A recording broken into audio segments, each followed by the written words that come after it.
Hey guys, welcome back to the channel. This is a story about what if Naruto owns a restaurant Taimanin Asagi. Before I start, please support for more amazing content and do consider subscribing to my channel and share this video with your friends. This is written by Soulembrace 2010 and link in description and support. Land of Lightning. It was a tense and surprising few minutes. Uchiha Sasuke, a traitor to Konohagakure, as well as the last living Uchiha in existence, aside from Obito and Madara, had just entered the battlefield but not as their enemy. Instead, he openly declared that he will fight for Konoha. His next statement, however, was quite shocking. "And then I'll become Hokage." Silence filled the air as everyone grew quite stunned at the Uchiha's declaration. That's Naruto's goal. Many of them thought. How dare he just declare himself to be Hokage after everything he's done? Others thought, their expression saying it all. Where does he get the nerve? However, what came out of Naruto's mouth in return to his rival's declaration was perhaps the most shocking thing that had happened today. Okay. The rest of his friends looked at the blonde in shock. Naruto. Are you okay? Because it sounds like you're letting Sasuke take the Hokage role just like that. A goal that you've coveted for years. Shikamaru said. I'm fine, Shikamaru. Still, have you ever heard me even mention about becoming Hokage when I got back from my training trip? Naruto asked with a raised eyebrow. No, we haven't. Not to mention that you've spent an awful lot of time working at Ichiraku Ramen and Yakiniku, Sakura said, looking over his shoulder as she healed him. More so than before you left with Jiraiya-sama. Contrary to everyone else, Sasuke looked quite interested at this turn of events. Well, that's surprising. What changed, Dobe? Naruto smiled. I experienced a lot of things on my training trip with Iro-sen team. Things you wouldn't believe if I told you. And after I got my recognition from Konoha, I pretty much lost all interest in being Hokage because now I have a different goal in mind. Which is? Tenten finally asked. Simple. I'm going to open my own restaurant in Tokyo. Naruto declared brightly. What? Everyone around Naruto yelled, with the latter having a Cheshire-like smirk on his face. Chapter 01. A surprising answer. A new dream, a few years ago. Everyone remembers their first time. No, not that first time. To be more accurate, everyone remembers their first meal. Their first special meal that they love and will love for the rest of their life. For many people, their special meal would come from a parent's cooking, be it in the form of their special soup, pasta, salad, or steak. However, in a nation full of war and death, many are left orphaned and thus, many have never tasted their parents' cooking. This was especially the case for Naruto Uzumaki, who had never even tasted his own mother's milk. That is not to say, though, that he didn't have his first, special meal. Naruto found his meal when he was just a young child, a toddler, matter of fact. When he was 3 years old, the third Hokage took him to Ichiraku Ramen, which was a small, barely noticeable restaurant that he had been too intimidated to enter. Being served the Kushina special, which was a ramen bowl named after his favorite customer from before, the minute it went past his lips, he would always come back for more for the rest of his life. Looking back, he wasn't entirely sure if it was the food itself that kept luring him back, but rather, it was the fond memories that it gave him that made the food so tasty. Either way, from that day on, it became his favorite food. He went to Ichiraku Ramen every day to eat there. After a year, feeling indebted to the first few people who showed and gave him kindness, he begged for a job there every day until the owner finally hired him. Ever since then, every day after school, he would help clean the stand and cook in the back. He would quickly learn how ramen was made and did his best to perfect the art. Sure, he made plenty of mistakes, but Naruto quickly learned from them in his determination to create the perfect bowl of ramen. Even after Naruto acquired his headband, which was proof that he graduated from the Konoha Ninja Academy, he continued to work for Ichiraku Ramen, in between training and after doing missions, much to the surprise of others. Eventually, they told him that it would be best to quit the job, but Naruto stubbornly refused, his second loyalty appearing to be towards the ramen restaurant. It went on like this for a while. Eventually, though, Naruto would be forced to quit his beloved second occupation for a while, due to the 3 years of training with Jiraiya-sensei. For many of the people that Naruto knew, it would have seemed like the end of his cooking career at least for a while. However, it would seem as if Lady Fate had her ways of making sure that Naruto never lost contact with the daily life of the kitchen. Land of Lightning, capital, a year before leaving Konoha. In third place, Uzumaki Naruto. Naruto groaned as the audience's applause rang out around the stage. While Jiraiya was out and about doing research, Naruto participated in a cooking competition. He entered the competition armed with his experience and knowledge of all the ramen recipes taught by his teacher, Tucci, as well as other kinds of recipes outside ramen. After going through the ringer, Naruto made it to the final round and unleashed his best ramen recipe in an all-or-nothing bid to win. Needless to say, he managed to win third place. Well, it's better than nothing, Naruto murmured to himself, tuning out as the first place winner was announced, leading to bigger cheers and hoots. After he shook the winner's hand, he and the rest of the inspiring chefs made their way off the stage. If they would have stayed, they would have saw a large man coming on stage, eyeing the dishes. Right, so where did I go wrong, Dadabeo? Naruto was chewing on his pen as he laid on his bed, an open cookbook propped up on his knees. Reading a few lines, he made a few notes in his notebook and tapped his pen on his lip.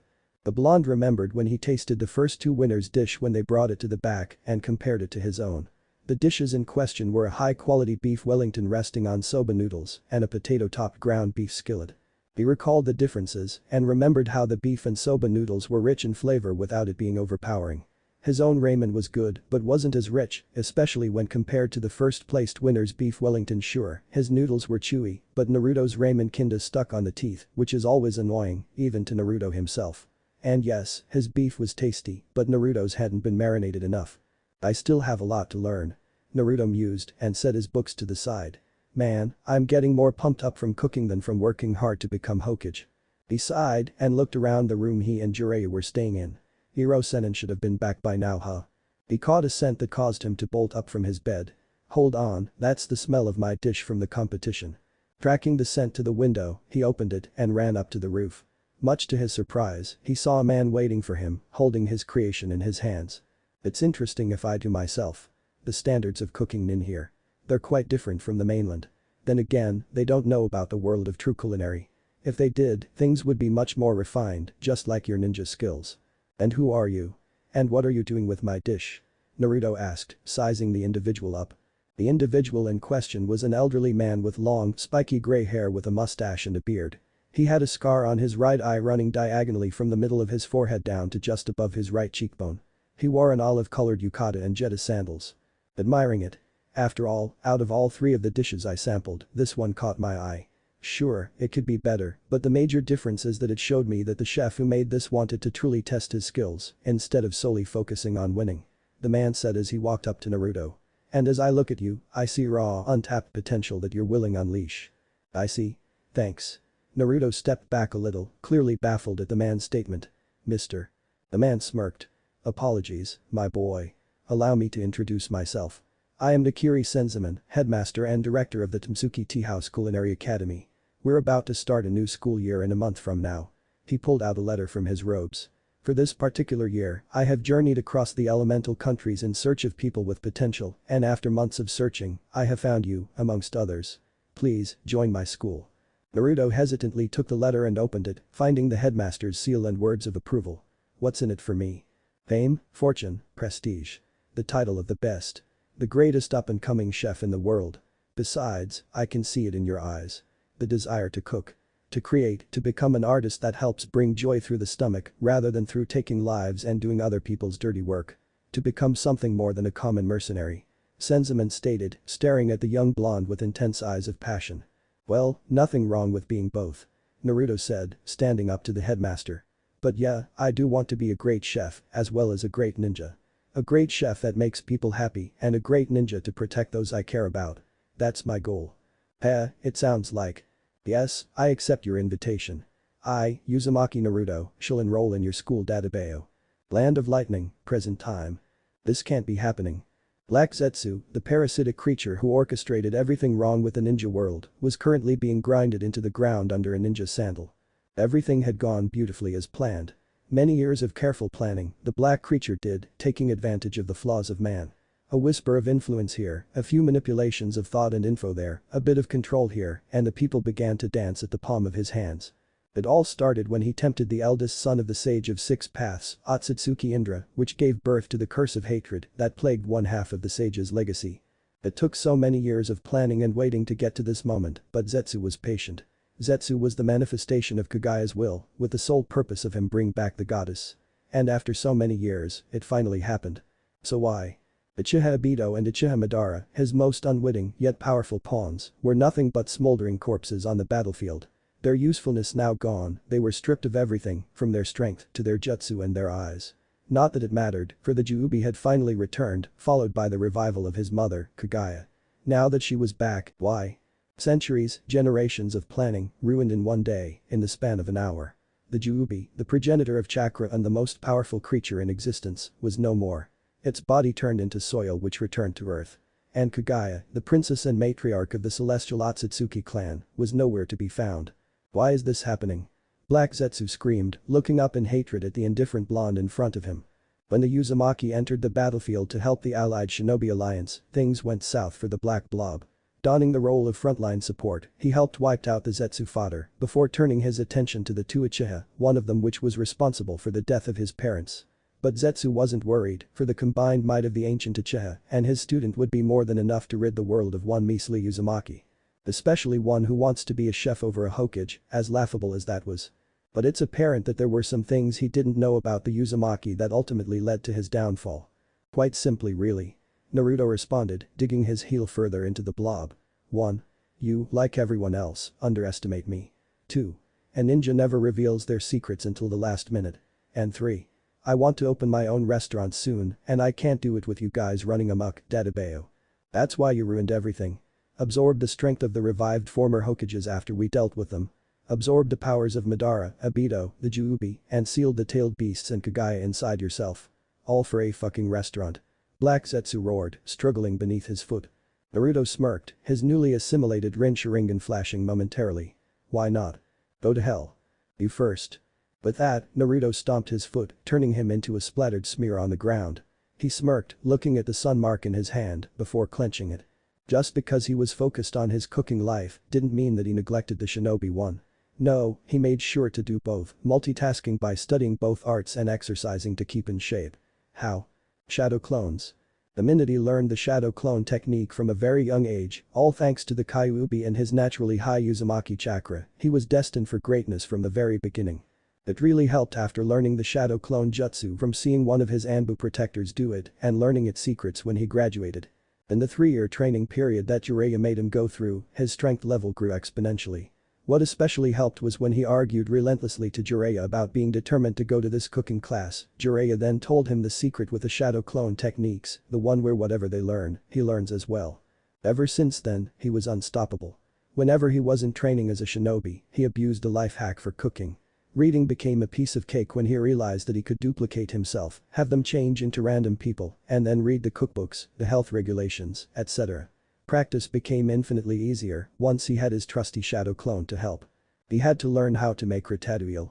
Make one shadow clone, have him cook the damn thing with the cookbook in front of him, have him do his best, then after evaluating the result, he'll make another one to do it again.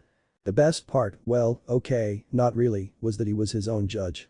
You would think that when making a clone, you would be the exact same, and thus, you would be biased to your own work, right? Well, not really. For one, you are your own worst critic, which is especially true when it comes to your own clones judging your own work.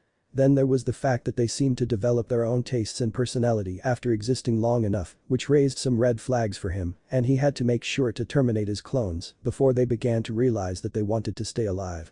Aside from that little issue though, he learned how to become his own unbiased judge of his work, which is how he learned from his mistakes.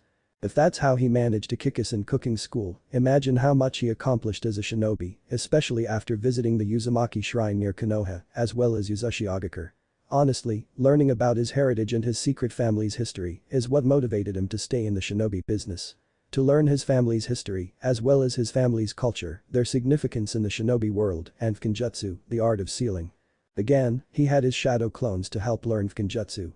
The danger of learning how to make an exploding tag became irrelevant when he had his shadow clones to be the noble sacrifices. Did he want to learn an ancient Uzumaki sealing technique that would essentially act as a super bomb? Just send a clone about 3 miles away to do the job and hope it doesn't fuck up. The other cool thing that came with spamming shadow clones was his body constantly needing to regenerate chakra.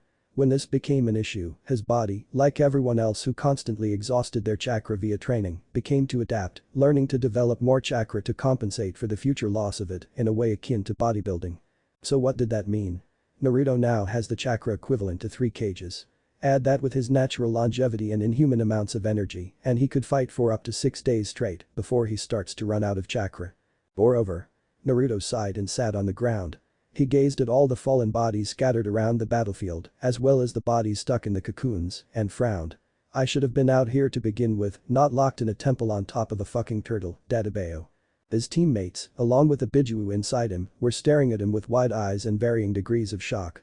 They were the only witnesses to his incredible feat of not only obliterating the Zetsu army, but for greatly helping them defeat Kaguya, which, if Sakura had to be honest, really made her feel weak compared to them, and she can shatter the fucking ground like a certain Egyptian god card. The only reason why the thousands of others in the allied shinobi forces weren't gaping like fishes was because they were stuck in the god tree Madara left behind in Infinite Tsukiyomi. If they were out right now, they would also be in complete shock as well. For the past 2 days, the allied shinobi force wished for a miracle, one that could end the war swiftly. Morale fell quickly when Madara summoned those 2 meteors to devastate them. It shot down even further when Madara and Obito managed to trump the 4 revived Hokages, who left their power and skills to an arriving Naruto before they crumbled to dust. Naruto let out a breath and looked behind him to his team, only now noticing their stares. What? That was amazing. It's like you were sensei and your mother combined. Hell, you may as well surpass them. Kakashi nearly babbled, looking at his student with pride. Geez, it wasn't just me, so don't sell yourself short, Kakashi-sensei. Naruto said, turning to him. I was just frontline support. You guys yeah. We did. Sakura nodded in agreement.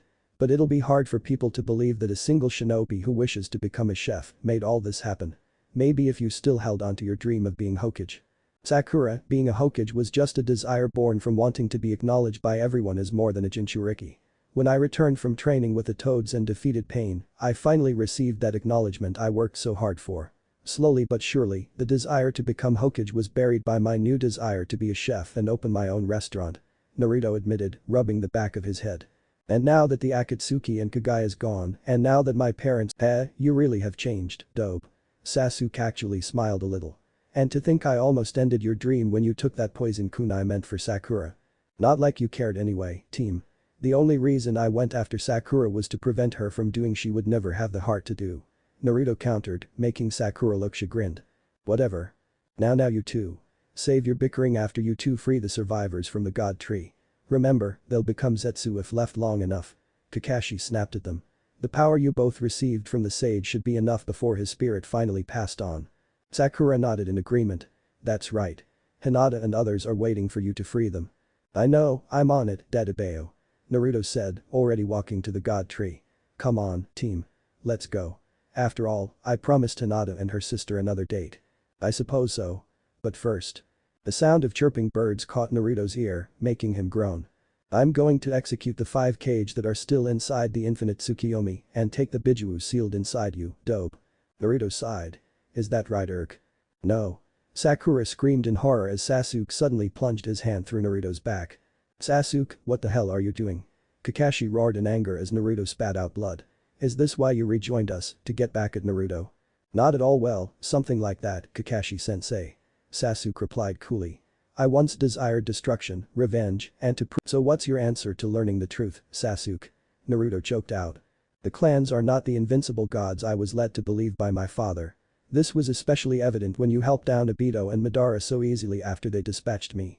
Sasuke said and turned his hand in Naruto's back to cause pain. Naruto, I'm going to destroy and rebuild this world and it starts with the deaths of the 5 cage and the Biju. That, regrettably, includes you, the sole Jinchuriki of all the Biju.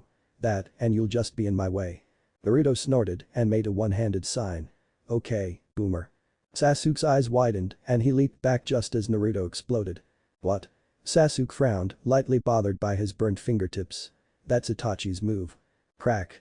Sasuke was then kicked in the side of his head and sent skipping along the ground. Despite him blocking the blow with his arms, it was still strong enough to send the, now truly, last Uchiha flying. Naruto. Sakura cried out, seeing the real one appear out of nowhere. I see. Before the Chidori hit him, Naruto instantly summoned a shadow clone and substituted himself with it. Kakashi realized, looking surprised. But there was an orange flash, easy to miss. Did he enhance the substitution jutsu with his father's Hiraishin? Just to let you know, Sasuke, Naruto sighed, rubbing the bridge of his nose, I am really not looking forward to making history rhyme by reenacting the brothers' feud. You want to take over the village? Fine, whatever, who gives a shit? All I want is to focus on the future, which looks like a new restaurant filled with happy customers and hopefully sexy women. But you plan on getting in the way of that with your stupid revolution, so. He reached into his palm where a storage seal was located and pulled out a large purely silver-colored sword from it. The sword, which was contained in a small seal in his arm, was a rapier in design, designed for not just thrusting and slashing with its thin, but also wide and strong blade, with its hilt designed in a pattern resembling a gust of wind and a flow of water. This sword, which was more European in design than Asian, was built by Naruto himself, using the techniques he'd learned from his fallen clan's vault. The sword was one of a kind, responding only to its creator, as well as his elements. Sasuke gritted his teeth. Damn, I knew he'd try something, but I never expected that move. Had I not ripped my hand away, I would have lost it for good. That damn kick didn't do it any favors either. The second Hokage's sword is too good for you, and I doubt he would want it stained with the blood of an Uchiha. Naruto stated and pointed his unique blade at Sasuke.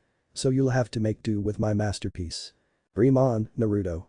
Sasuke said, unsheathing his Shikudo, the sword of Kusanagi. If it's a battle of swords, I have already won. But before we continue, shall we move this fight to where this all started? You know where. No. Naruto simply replied. Seriously? Sasuke looked genuinely surprised. I thought you would want to go full circle. Hell no. Because once I finish throwing your sorry ass all over this place, I'll have to free everyone myself, since you won't do it. You really are an idiot. You do realize you need me to free them. What makes you think you can do it by yourself with one half of the sage's power? Well, Naruto gave an eerie smirk that makes Sasuke frown. Where's the fun in telling you that? Naruto and Sasuke then walked to the side, away from Sakura and Kakashi. Sasuke didn't take his eyes off Naruto and was irked when Naruto didn't do the same, as if in deep thought. When they were far enough, Naruto finally looked at Sasuke with narrowed eyes. Must you two really fight? Sakura asked her two teammates before being held back by Kakashi. Don't interfere. He said solemnly, having a feeling of what's going to happen and that it might not take long. This is between us. Sasuke said before he and Naruto got into their fighting stances. And it ends here. Naruto growled, activating his six-path sage mode. Okay, let's dance. Sasuke declared, activating his Rinnegan and Sharingan. They charged at each other, their blades raised in the air. With a loud clang. The two blades met each other as their owners glared at each other, their wills equal, with neither willing to bend. They clashed again, this time countering and parrying each other's strikes and slashes in an effort to get the upper hand. Both shinobi were even, however, and at the moment, none could harm each other. This would have been the case forever, though, since in a fight for one's hopes and dreams clash, there can only be one winner. And that winner was slowly becoming obvious as time went on. After the Uchiha massacre, Sasuke became much like his fallen clan. Full of himself and oftentimes an arrogant bastard, thanks to the natural talent his eyes had to offer, he was much like his father in many ways. The fact that the village pretty much babied him after this clan's massacre didn't really help with his attitude. Much like his ancestors and his father, Sasuke craved power and seemingly cared less on how to obtain it. Initially, he wanted power so that he can take revenge on his brother, who had slaughtered his village. Then, he desired power so that he could destroy the village after learning the truth behind his clan's massacre. And now, he desired the ultimate power. The power to destroy the world and to remake it in his image. But like all paths, there was often an obstacle that stood in its way, with the final one being, once again, Naruto Uzumaki. Naruto Uzumaki, the dead last that was always caught reading cookbooks in class. Naruto Uzumaki, who, despite being a failure, had the ridiculous dream of becoming the Hokage. Naruto Uzumaki, the blonde idiot who seemed to always get in his way, who always would be a pain in his ass. Decent in physical courses, but a complete failure in the written ones, he somehow had the audacity to declare that he was going to become Hokage. From there, his interest in the blonde only grew, no, not that way, as he began to learn that he was perhaps ironically, the only one that deserved his attention. While Sasuke eventually grew tired from his training, Naruto would always seem to have a lot more energy to spare. While Sasuke always struggled every day to get better, Naruto would seemingly grow at the same pace as he did, despite him being a constant failure in the academy. Arguably, it was after their graduation that Sasuke really began to pay attention to the blonde. Sure, he was still a goofball and a bloody idiot, but there were times that he would show a surprising amount of maturity, which would always take him by surprise. During the mission to Wave, it was Naruto who was more focused on protecting Tazuna, while he was admittedly more focused on besting Haku. Between the two, Naruto followed the mission parameters to the letter more than himself and still had the time to read cookbooks and practice cooking, something which he actually rocked at, he couldn't lie. It was because of these accomplishments that Sasuke was finally starting to pay attention to Naruto, ignoring his hobby of cooking and focusing on the fact that he defeated Haku instead of him. Sasuke wanted to fight him outright, but Naruto working at Ichiraku Ramen put a damper on his plans. He would have his chance in the Chunin exam, but that was derailed thanks to the invasion. And then there was the fact that Naruto had, once again, defeated an opponent that he couldn't defeat, which was not just Gaara, but the bastard that had stolen the sword of the second Hokage, which the blonde had kept as a trophy afterwards. Did that hurt his pride? Oh, yes. So to finally see who was stronger, he challenged Naruto, with their duel taking place on the roof of the Konoha hospital until they were both interrupted by Kakashi. Looking at the obliterated water tank that Naruto's technique had done, compared to the Chidori's measly damage to the tank Sasuke hit, the fight was all it took for Sasuke to leave Konoha and take Orochimaru's offer. Orochimaru's minions took him across the country, with the Sound 4 being defeated one by one, until he finally popped out of the casket they sealed him in, feeling much better than ever. It was then that he and Naruto had their rematch, with him coming out as the victor this time. And with that, he left to eat the forbidden fruit the snake had offered him. The Uchiha leached off the Sannin over the past 3 years, acquiring enough power to overthrow the snake and to finally defeat his brother and anyone else that stood in his way, even Naruto. So when Konoha came for him, he was ready to dominate his rival as a stepping stone on his path to revenge. Imagine his surprise when the blonde didn't seem very interested in amusing him, choosing to instead stay back unless his teammates was in danger, with Sai, the guy whose skin rivaled Orochimaru's in terms of paleness, being the only one to make any real effort to try to capture him. Naruto, on the other hand, put in minimal effort and merely just assisted his friends, only putting in some effort when Sasuke was trying to murder his teammates. Every time they clashed, though, Naruto always seemed to have the slightest of edges. And even after all this time, it seemed no different than before. Sasuke growled as metal only hit metal once again, with the black-haired man trying to land a hit on Naruto, only for him to parry and tag him back with counters. It was like fighting the wind, and it was infuriating to the Uchiha, whose burning inferno of desire for the revolution was continuously being doused by the crashing waves that was the Uzumaki's hopes and dreams. Overall, it was like a repeat of their prior battles, only this time, Naruto was giving less shit about the situation than ever. What really got his goat was the fact that he wasn't using any of the tailed beast's power, which meant that he didn't need them. You know Uchiha, if you would actually try training for once instead of absorbing power like a black hole, your attacks would hit closer to home. Naruto taunted, parrying a horizontal attack and countering with a somersault kick that sent Sasuke skidding back on his feet. You won't stop me from rebuilding this world, Uzumaki. It's a long time coming and everything needs to change. Sasuke said, leaping forward and deadlocking with Naruto. You will fall in line like the others. His Rinnegan flashed, prompting Naruto to duck as an unseen attack sailed over his head. Sasuke capitalized with a quick fireball jutsu to send a burning Naruto flying, only for the latter to disappear. That's getting old, Uzumaki. Sasuke growled, spotting Naruto landing to the side. But considering that jutsu is to combat your loneliness, it's understandable why you gravitate towards it.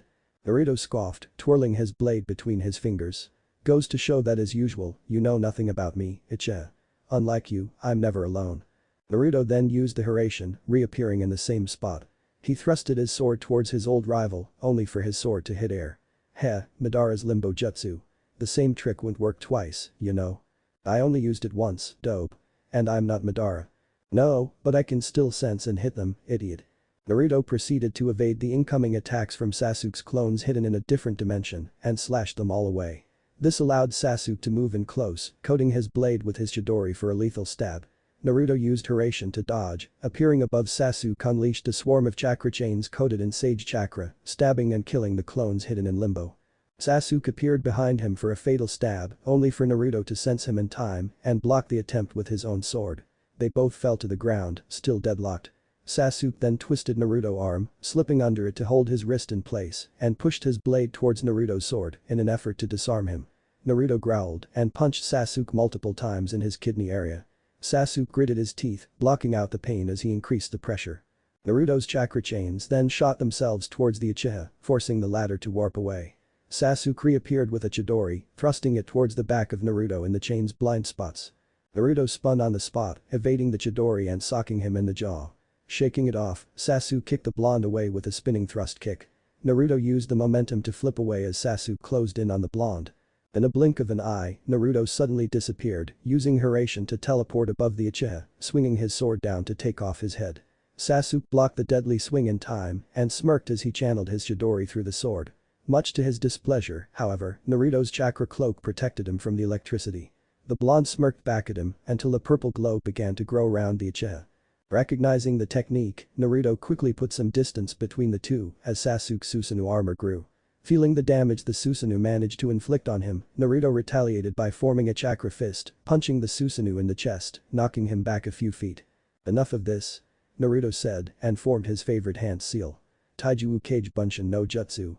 Numerous copies of Naruto in his Sage Chakra cloak came to life, with all of them wielding his unique sword, ready to face down Sasuke. He pointed his sword at Sasuke, and the army of shadow clones charged towards the Uchiha.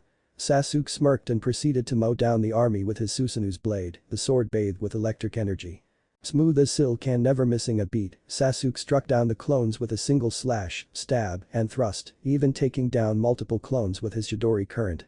In melee combat, he even made hand seals to decimate the clones with his devastating fire jutsus.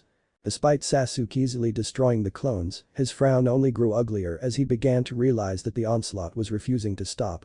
Even the shadow clones were duplicating themselves, which caused Sasuke to slowly face more ants to crush.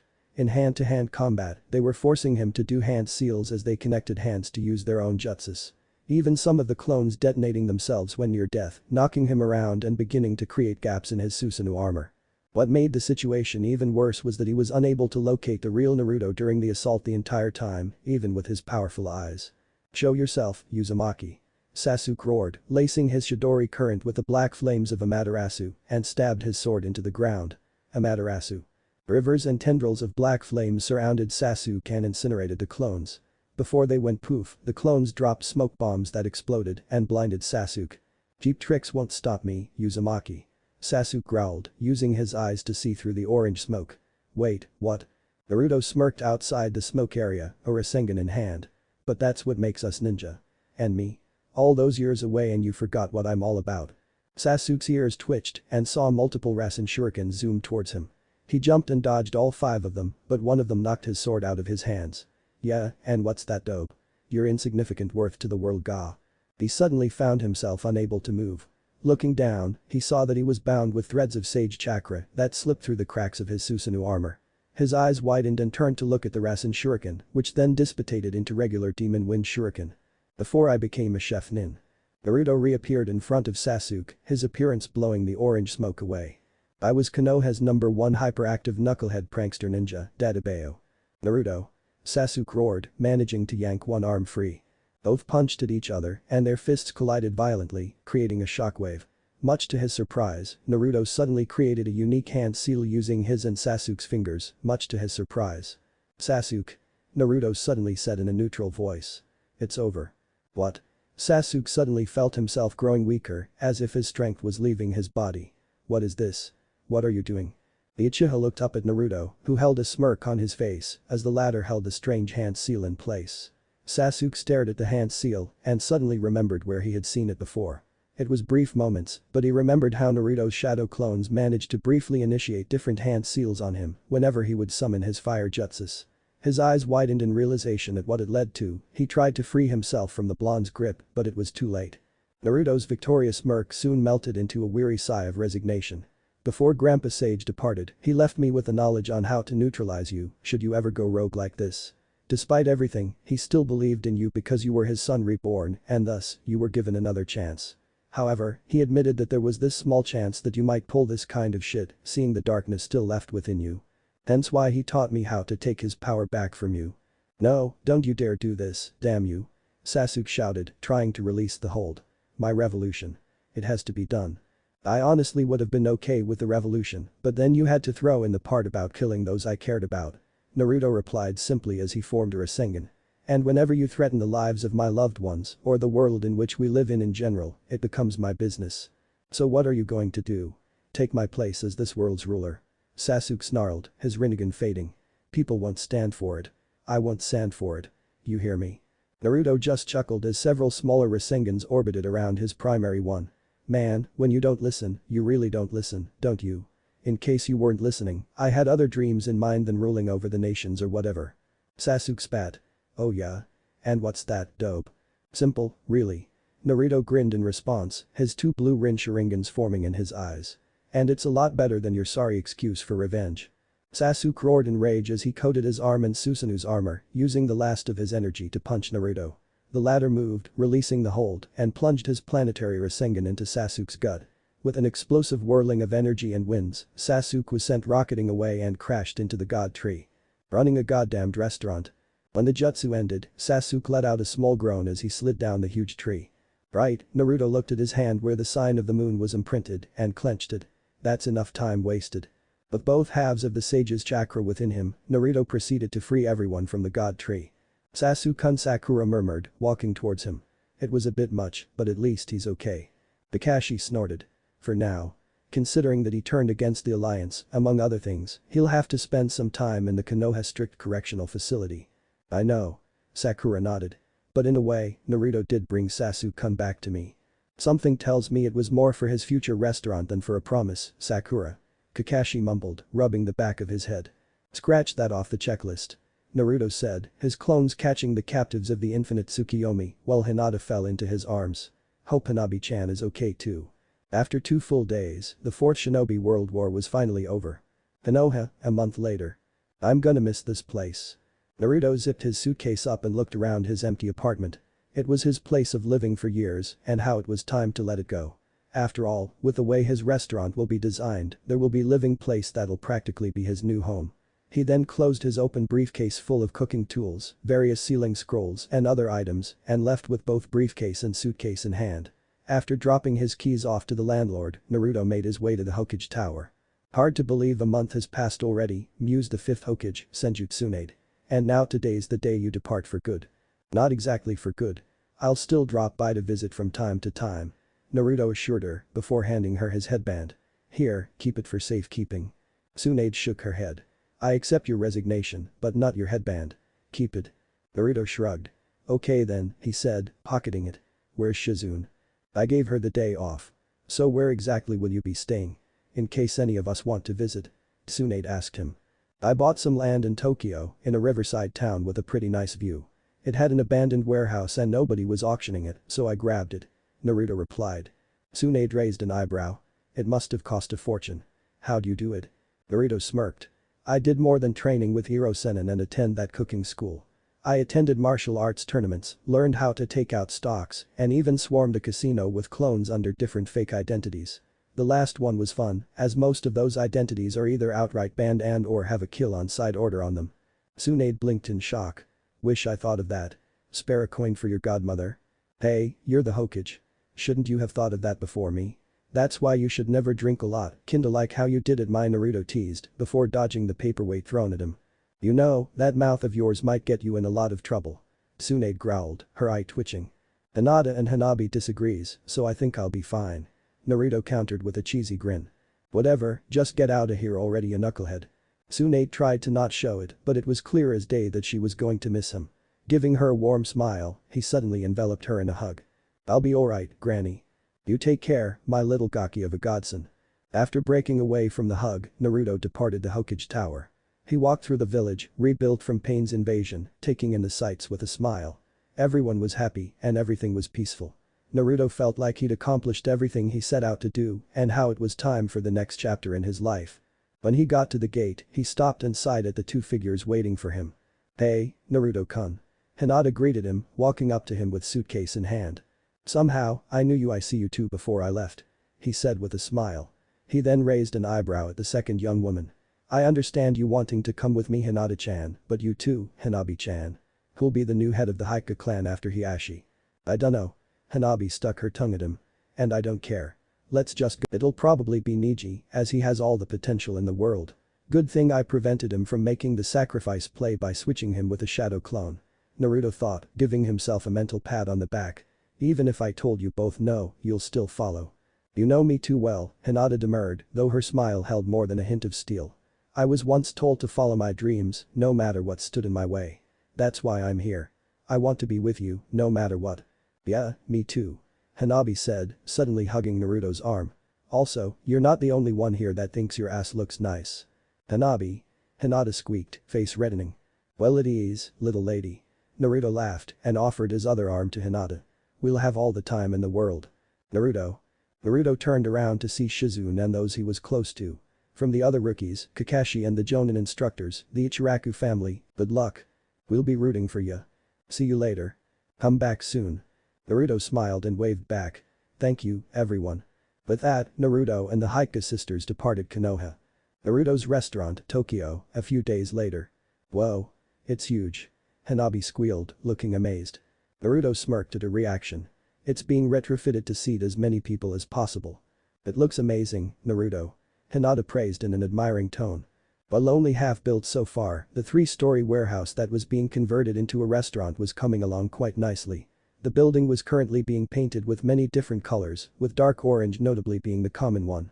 Naruto made sure to cover almost every inch of his future restaurant with elaborate oriental designs.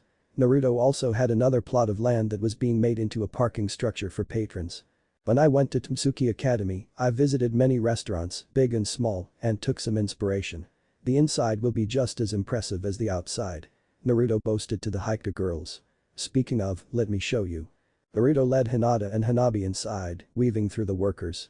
The first floor will have public dining areas, with a view of the kitchens that'll allow the patrons to see the chefs hard at work. Takeout is also an option, in case you had too much to eat, as well as delivery. This way.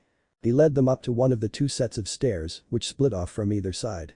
Both led to the second floor, where there were balconies that overlooked the first one, which was supported by pillars. Here on the second floor is where the private patrons, or the VIPs, will be dining. Like the first floor, they'll also have the view of the kitchens that will be located up here as well. Sounds like you thought of everything. You want patrons of all wage classes here. Hinata noted, seeing what Naruto was going for. Something tells me that you're going to be serving more than ramen, right? Hanabi guessed with a sly grin. Pretty much. Even I know at this point that the people will want a lot more than just ramen. That way, this restaurant can appeal to everyone's taste. Naruto admitted, before pointing to a dark door with a large dark window, where the person behind it could oversee the first and second floors. That there will be my office. Patrons can't look in, but I can look out. Oh? Cheeky Hanabi cooed with a cat-like grin. Planning on having some fun while overlooking your business? Hinata blushed, knowing what Hanabi meant. Naruto stared at the youngest Hyuga with more than a little amusement. Did you nick one of Kakashi's books, you little minx? I have no shame, Hanabi replied, and blew a wet raspberry. Naruto rolled his eyes, before unlocking his office door. The 3 stepped inside, which was shockingly minimalist in nature. It had white walls, with a simple desk that hosted a large computer. On the walls were television screens, which they guessed was to watch the surveillance from above. What was most notable, however, was the spiraling staircase, which was erected from the floor just behind Naruto's desk and chair. The steps and the railings were wooden brown and gold, with the pillar supporting the staircase being pure white. Needless to say, this is my office. Naruto explained. This is also the only entryway to the 3rd floor, which is where I and in the future you two will live. He guided them up the stairs, and they couldn't help but marvel at the simple, yet beautiful architecture and design of the place. Do you have the whole 3rd floor to yourself? Hinata asked in wonder. Yep. Naruto said, before opening the door. As predicted, Naruto's quarters was very Japanese in design, with the living room having an easy access to a small library, a huge kitchen with a top-quality refrigerator and freezer, a small gym for himself to work out in, and a personal mini-bar. Then there was, of course, his master bedroom, which had a large bathroom connected to it. Wow. This is amazing. Hanabi cheered and plopped herself on the sofa in front of an entertainment system. Next to it were TVs, which was for obviously entertainment, but probably also for the security cameras as well. Spared no expense, Dadabeo. Naruto smirked. Indeed. The 3 retired Konoha shinobi nearly jumped out of their skins, whipping around towards the kitchen area, with kunais in their hands before they even saw the intruder. An old man had just exited the pantry, smiling warming at Naruto. Modeling this kitchen of yours to accommodate a Shokugeki. Not bad if I do say so myself. The man nodded in approval. Who are you? Hinata asked, her eyes narrowing at the mysterious man. Do you know him, Naruto? Yep. He's Nakiri Senzaman, headmaster and director of the Tsuki Tea House Culinary Academy. He's the one who invited me to his school, where I graduated. Naruto confirmed as he walked into the kitchen. Oh, nice to meet you, Hinata said, bowing at him with Hanabi as they put away their weapons. The pleasure is mine, young ladies. How did you get in here, director? Naruto asked as he got drinks from the fridge. And why are you here? Not that I don't appreciate the visit. I have my secrets, just like you have yours, my old student. But don't worry, I'll be sure to call ahead next time. Senzaman said cheerfully, before turning serious. Tell me, have you hired any staff yet? I was going to start putting out job postings tomorrow now that I'm back here. Naruto replied. Why? Ah, so you haven't heard, then. Not that I blame you, since ours news never really reached the elemental nations. Senzaman said, stroking his beard. There's been a major shift in the culinary world, with me no longer the director and headmaster of Tamsuki Academy. Are you serious? Naruto asked, looking baffled. I've been gone for like almost a year dealing with a terrorist organization. What the hell did I miss? Quite a bit, so I'll keep this simple. Senzaman said while accepting a drink from Naruto. I'm no longer the director and headmaster of Tamsuki Academy. Okay, seriously, what in the fuck did I miss, old man? Despite hearing the same news twice, it still didn't fail to alarm Naruto, with shock written all over his face. Tamsuki has been taken over by my son-in-law Nakiri Azami. He's a man obsessed with culinary perfection, which he calls true gourmet. According to him, true gourmet is only meant for the select few who can appreciate its perfection. And anything that does not meet his standards is nothing more than pig's food and unworthy of being called cuisine, Senzaman explained, before taking a swig of his drink. He sounds nice, Hanabi snorted, her voice dripping with sarcasm. He doesn't have the right to decide that. Naruto growled, looking quite pissed. Senzaman sighed in agreement. Indeed. There are those that think like him, but they don't have the influence or skill like he does. And I have to say, I underestimated him. Wait, just how exactly were you ousted, director? The only way for that to happen is for the majority of the Elite 10 to initiate a vote to. Naruto trailed back in realization. No, that's impossible. They would never. How? Why? What the hell happened after I left? I'm in the dark as much as you are, Naruto, but it was 6-4. 6-4. Naruto leaned onto a tabletop for support, with Hinata rushing to his side for support. I don't get it. Who? Out of the 10 elites, only Satoshi Isiki, Taranori Kuga, Tasuke Megashima, and my granddaughter Arina were the only ones who supported me. Naruto was floored and held his head. Rin and Satan were in on it. Why? The individuals in question were a few of the students Naruto was close with. Rin was a wild girl who specializes in using exotic wild game in her dishes. Satan was a sushi master who embodies the way of Bushido, the code of the samurai. And both individuals were the last people Naruto expected to overthrow Senzaman after all he's done for the student body. Do not think that this is your fault for not joining the Elite 10 when you had the chance, Naruto. Sometimes tells me that there was more to the decision. Senzaman said, placing a hand on his shoulder. Right. Naruto breathed out to calm himself. So, where did this takeover lead? It led to a civil war between the resistance and Azami supporters. The resistance gave it their all and were on the verge of victory when at the final stretch, Azami brought in his trump card. His illegitimate son Asahi, who laid waste to the resistance. Asahi held a strange ability which was quite similar to Subaru Mimasaka's trace ability, but far more advanced, if I must say so. Watching him in action reminded me of the skills of the multiple chefs he had defeated in the past, almost as if with every defeat, he had claimed their skills and talents for his own. Senzaman said sadly. And as of now, Azami now has complete control of the culinary world. A world where creativity and innovation is seen as impurities. How does one come to that conclusion? Hinata wondered in bewilderment. Creating new dishes is what a chef does. I know that from watching Naruto work and tasting his creations. I suspect it has something to do with one of his fellow classmates. But it feels more like revenge than anything. Senzaman replied thoughtfully. Well, fuck him. Naruto growled, his eyes turning red momentarily. This restaurant will never acknowledge Azami's tyrannical rules. Not now, not ever. If he tries anything to undermine my restaurant, he'll be sorry. In his book, cooking was all about creation and innovation. Hell, it was what created the art of cooking in the first place, ever since the first man had discovered the power of fire and what wonderful new creations it offered to them. And now some food Nazi wanted to come along and destroy the potential creation of new dishes. To hell with that. His old mentor nodded in satisfaction. And that is why I came to you. The resistance has lost, with them and their supporters now cast out from Tamsuki, and thus, have nowhere else to channel their potential. I had a feeling that your restaurant will be the perfect place to unleash their creativity away from Azami's administration. I'd say go for it, Naruto-kun. Hinata advised the blonde. If they were that determined to fight against Azami to the bitter end, then they'll be perfect for your restaurant here. Way ahead of you, Hinata. Naruto said with a grin. But like any other manager, they'll have to impress me first. Director, can you bring them all here as soon as you can? Let me see what they got. I'll have them here within the week. Thank you, Naruto. Senzaman said gratefully. No problem, old man. My goal was to create the best damn restaurant with my own two hands.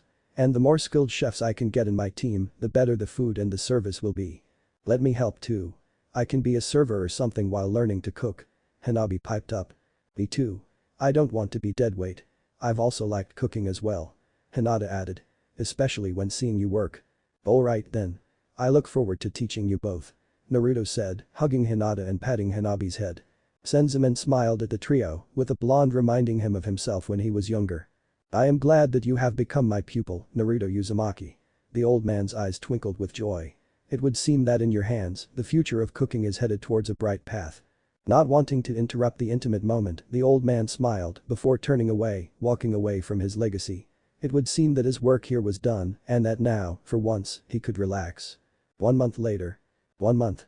It has been exactly 1 month ever since Naruto had showed off his dream to his wives, yes, wives. It has been exactly 1 month ever since his old mentor stopped by and had asked to take in the remnants of the resistance. It has been 1 month since the remnants of the resistance came up to his doorstep with down faces but with eyes full of hope. It has been 1 month since he had tested all of their metals and much to his pleasure, they had all passed with flying colors. It has been 1 month since then and now after so long, his dream was finally about to begin. Okay, let's see. Kitchen meets basic health standard. Check. Dining tables all set up. Check. Everything's squeaky clean. Check.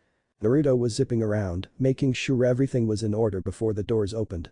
While he was excited for this dream coming to fruition, he was still nervous that the reception was soon to come. Darling. Naruto found himself at the top of the stairs when Hinata stepped into his view, and just like that, all of his worries melted away. Hinata blushed as he stared at her Japanese-style maid outfit, which, in his opinion, looked fantastic on her. Whatever worrying thoughts he had faded away as she cupped her hand around his cheek and planted a gentle, yet sweet kiss on his lips. We already triple-checked everything, and each time, it turned out perfect. Now come on, it's time to open up your restaurant. She giggled and led him down the stairs. The blonde godlike man sighed in relief and pleasure as he leaned his cheek against his wife's hand. Yes, you're right, dear. I need to stop worrying so much. I mean, this is the moment we've all been working hard towards. I can't pull out now. Yeah, honey. Aika Hanabi, his second wife, grinned as she appeared behind the two. She pulled Naruto's face away from her sister, planting a rough yet sexy kiss onto his lips. The only time you get to pull out from is when you're ravaging me with your. Okay. Hinata clapped her hands, steam nearly bursting out of her ears as she blushed at the words she had yet to say. You were going to finally open up your restaurant, right? Hanabi pouted at her sister's intervention, to which Naruto was silently grateful for. Even after a month, he still hadn't gotten used to this side of Hanabi, which never failed to catch him by surprise. But still, Hinata did have a point and Naruto did not live to disappoint. Clearing his throat, his back straightened as his face put on a serious pose. Of course. He said with confidence as they arrived on the first floor. Everything will go smoothly. He can feel it. After all, not only did he have his wives by his side, but he had also recently picked the best person as his general manager of the LaFox Den. Speaking of. You can count on me to help, Naruto. Don't worry. Uzumaki Kushina said with a smile. Everything's in order and I won't let anything disrupt your first day, Dadabane. That's right, Kushina, Naruto's red-headed MILF of a mom, was back from the dead. With the mask of the Shinigami, the summoning. Impure world reincarnation jutsu with a blood clone sacrifice, and the outer path. Samsara of heavenly life technique, Naruto had brought his mother back to life. Now she served as LaFox Den's general manager, running the day-to-day operations to take a load off of Naruto. She was currently dressed in a sexy red Chinese dress with fox designs all over it. Naruto would have brought back his father as well, but Shinigami, who was in a foul mood after Orochimaru's antics over the years, told the Uzumaki not to press his luck. Thanks, Ka-chan. Well, everyone, he glanced back at the kitchen, which was filled with his crew. Each of them looked nervous, yet determined, their hands behind their backs and their eyes burning with passion. It's time to show Japan what real cooking looks like. And with that, Naruto opened his doors, facing an army of curious and hungry people. Camera flashes and questions bombarded him like missiles, and yet, he took them all in stride, his smile as bright as the sun. Hello everyone. My name is Uzumaki Naruto. I am the owner and the head chef of my new restaurant, the LaFox Den. When I was a boy, I had the desire to open my own restaurant. And now, the dream is now a reality. I thank you all for coming out to this grand opening to celebrate with me and my family. Naruto greeted the patron and future customers, who clapped in response. He then produced a pair of large golden scissors, using a storage seal on his wrist in a subtle fashion, and cut the orange ribbon in front of him. Please, eat, drink, enjoy your meals, and welcome to LaFox Den. End of Chapter 01. Chapter 02. Growing Fame. Sumridrai Shopping District, 1 month before the grand opening. The bus pulled up to the side of the street before coming to a complete stop at a corner. The bus doors opened with its ear-piercing hiss, and a British-Japanese man with short blonde hair with blue eyes stepped out. His white chef's top fluttered in the slight wind, and he had to keep his hand on his fedora to stop the wind from claiming it. Gordon Gamsey pocketed a sheet of paper before making his way down a narrow street. His fast pacing slowed into a deliberate walk as he admired the peaceful nature of the neighborhood, his eyes having much less to focus on for once before coming to a stop at his designation. Yukihira Diner.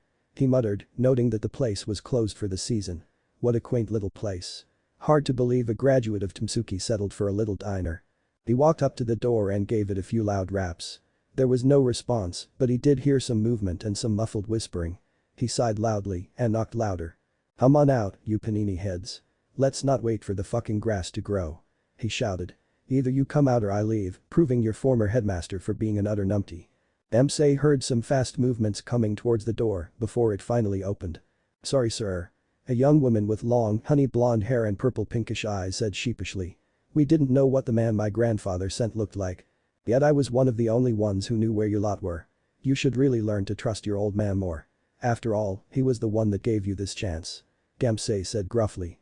"The old graybeard vouched for you all, and my new boss is looking forward to seeing you all in action." "Does that mean a Shakugeki?" A young girl with long red hair and yellow eyes asked with excitement. "Absolutely not." Gamsey replied flatly. "Now let's run along, all of you." Gamsey led the former students of Tsuki to the bus he came on. His foot tapping, he waited until all 20 hopped inside before getting in himself. The bus took off, its destination being the La Fox Den, the new restaurant that was being built almost outside of the city. "So, what do we call you?" one of the many aspiring chefs asked. "Gamsey." Warden Gamsey. 85th generation Tsuki graduate, South chef to the head chef who's several years my junior, who's also the owner of the soon-to-be open La Fox Den. I knew the owner since he started his culinary journey at Tsuki. You'll find, like I did, that he's quite the interesting individual. The man handed out a series of booklets while introducing himself. "Here's the menu and overview of his vision for the place. Something to prepare yourselves for your interviews." He gave the group a quick once-over and found 17 92nd generation students, 2 91st generation students, and 1 90th generation student. They might not look like much, but each of them were members of the resistance, and thus, they all had something to bring to the table. Since they were all skilled enough to bring the fight to Izami's administration, he and Naruto expected a lot out of them. A single resistance member of the 90th generation was Megashima Tsuke, an interesting individual who was actually Naruto's rival when it comes to the art of making ramen. He hated doing shakujikas and had never had one with his fellow ramen chef, but this influence caused Naruto to get better and to improve his own skills. The two resistance members of the 91st generation were Isiki Satoshi and Kuga Teranori, two former members of the Elite 10 who both voted against the Izami takeover. The first was skilled in a unique innovative style of Japanese cuisine, while the latter was skilled in the art of the Chinese cuisine. The most notable thing is that both had strong ties to the 92nd generation, with that strong bond being crucial to getting them to fight for the resistance. Speaking of the 92nd generation, Senzaman spoke highly of them, and no, not because it included his granddaughter, mind you. Most of the resistance, even the Polar Star Common Grunts, had their specialties. For instance, Sakaki Rimko was a level-headed chef who specialized in kumjai, fermented Japanese rice. Yoshino Iki specialized in wild game meat, much like her senpai Kobayashi Rin, who specialized in exotic ingredients. Mary Zenji was an intelligent chef whose cooking revolved around the application of learning from literature about gourmet food. Ibusaki Shun, the quietest one of them all, specializes in smoke cooking, the art of using the special properties of smoke to cook and flavor dishes. As for Aoki Daigo and Satomshimjai, both had no particular cooking styles, but they were nonetheless competent enough to stay in Tsuki, making up for the lack of talent with their hard work. Then there was Mimasaka Subaru, an interesting chef with no speciality in cooking spirit. However, he makes up for it with his perfect trance, a unique personal skill that allows him to mimic other chefs, down to their cooking style and personal habits. He may be stalkerish, but he was still a force to be reckoned with in a Shakugeki. Moving on from the skillless, Hayama Akira was a former member of the student-run Central after Izami's takeover, who defected after losing a Shakugeki. A master of spices, he held a very sharp sense of smell, which was crucial to his aromatic cooking style. Gurakiba Rim was the seafood chef who brought ferocity and intensity to his cooking. Calm and collected at first glance, the minute he donned his special bandana, he became a fierce cook whose dishes would overwhelm the consumer. His instincts helped him pick out the best ingredients for his dishes. Akiri Alice, one of Senzaman's granddaughters, specialized in molecular gastronomy. using science and chemistry to focus on the artistic, social, and technical aspects of cooking. While not as famous as her cousin Irina, she could more than hold her own. It helped that she had a more friendly and cheery demeanor than her cousin. Takumi and Asami, or also known as the Aldini brothers, were a terrifying duo to go up against. Born to a Japanese-Italian family, they learned to cook in Italy. They were as strong together as they were individually, both with their own strengths and weaknesses.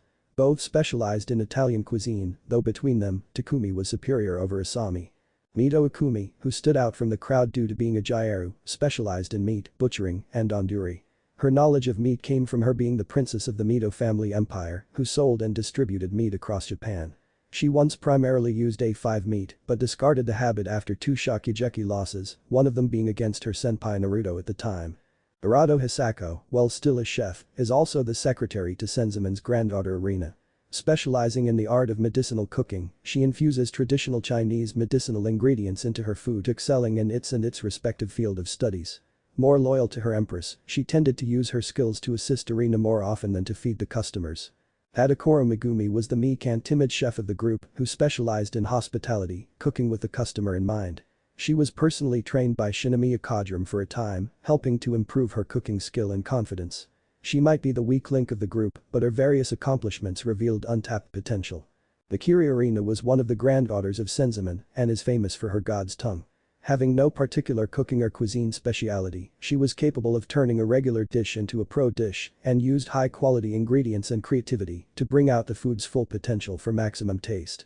She was considered a national treasure with a perfect palate, making many restaurants green with envy when they heard about where she had decided to work. At last, there was Yukihira Sma, the red-headed ace of the 92nd generation Tsuki Academy student.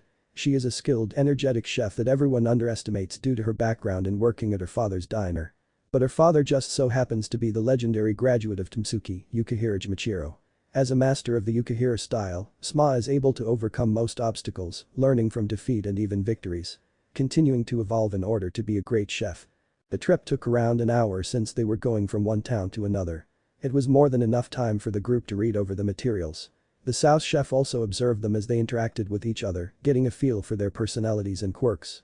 With all these different skills and quirks, Azami-san must be a force to be reckoned with. Gamsei noted, turning a page to read up on the shikujikas that everyone was involved in. This is gonna be a fun interview, that's for sure. He then clapped his hands. Alright, chums. Ears open and listen up. With all may I ask what you mean by that? Akira asked, voicing everyone's confusion. Simple, Spice Kid. La Fox Den is pretty much completed and ready to work in. And what better way to stress test it by letting you lot run wild? Gamsei said, tapping his clipboard. Right now, the boss is out on business for about an hour and a half. That's it? Irina asked with a raised eyebrow. I didn't say anything else after that, didn't I? Gamsei snorted. You know what, just to make it interesting, think of it as a shokugeki, only that you're not competing against each other, but to impress your senpai. Are we clear? Hell yeah. Sma cheered, pumping her fist in the air.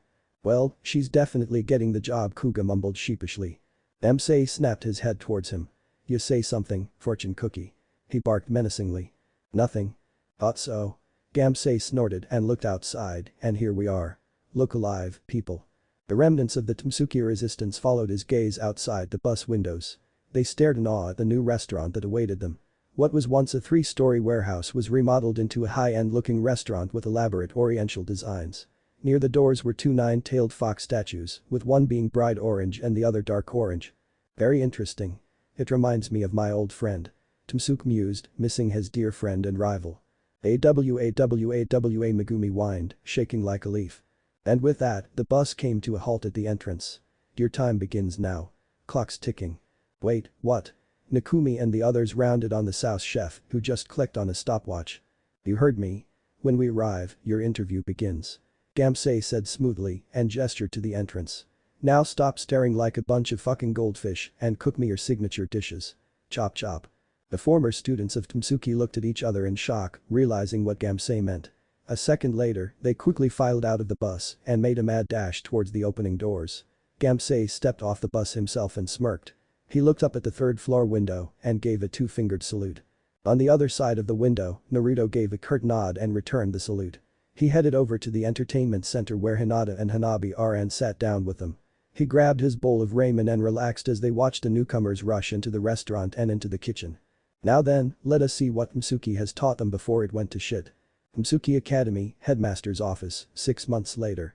In the days of old, the sun shined bright above the mountainside school that was Msuki Culinary Tea House Academy.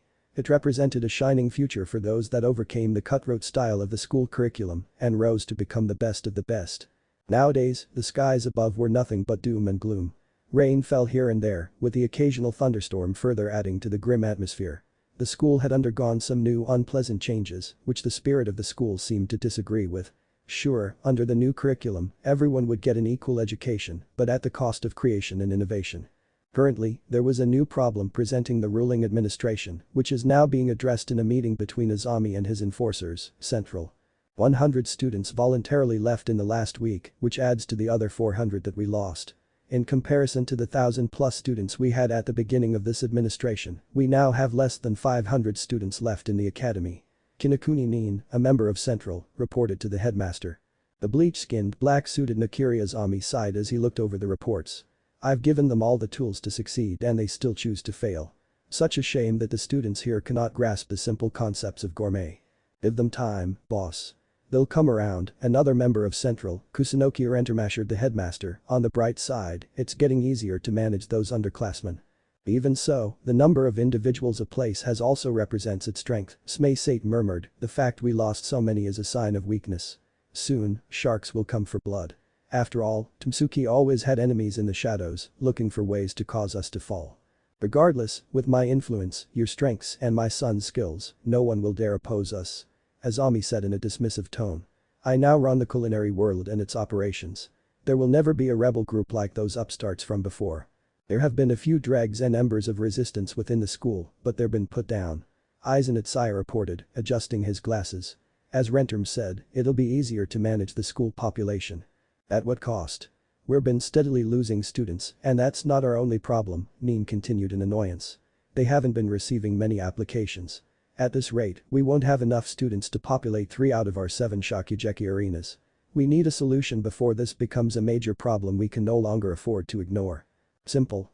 We buy out the other cooking schools around the world, both minor and major. A smirking Aizen replied. That would make us a monopoly, which is a double-edged sword. Satan pointed out. More potential students will come, but it might do more harm than good. You might invite unsavory individuals and those who refuse to bow down to your will. I don't care, the little pastry chef Akanega Kubo Momo whispered, squeezing her plush toy. I say bring them all on. The redeeded wild girl Kobayashi Rin said cheerfully.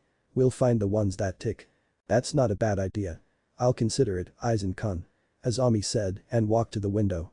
All great empires start out rough, but rest assured, things will turn around for this school and the culinary world as a whole. I guarantee it. The paperwork is gonna get rough again, I know it. Whined the number 1 seat, Tsukasa Aishi. And here I was enjoying it getting easier. Says the person who wants to handle that monster all to themselves. Rin countered, clapping her best friend on his back. There's also been a development as well. There's a new restaurant in a riverside town in Tokyo called La Fox Den, or La Renardière, if we're to get technical. Nin reported, flipping her notes.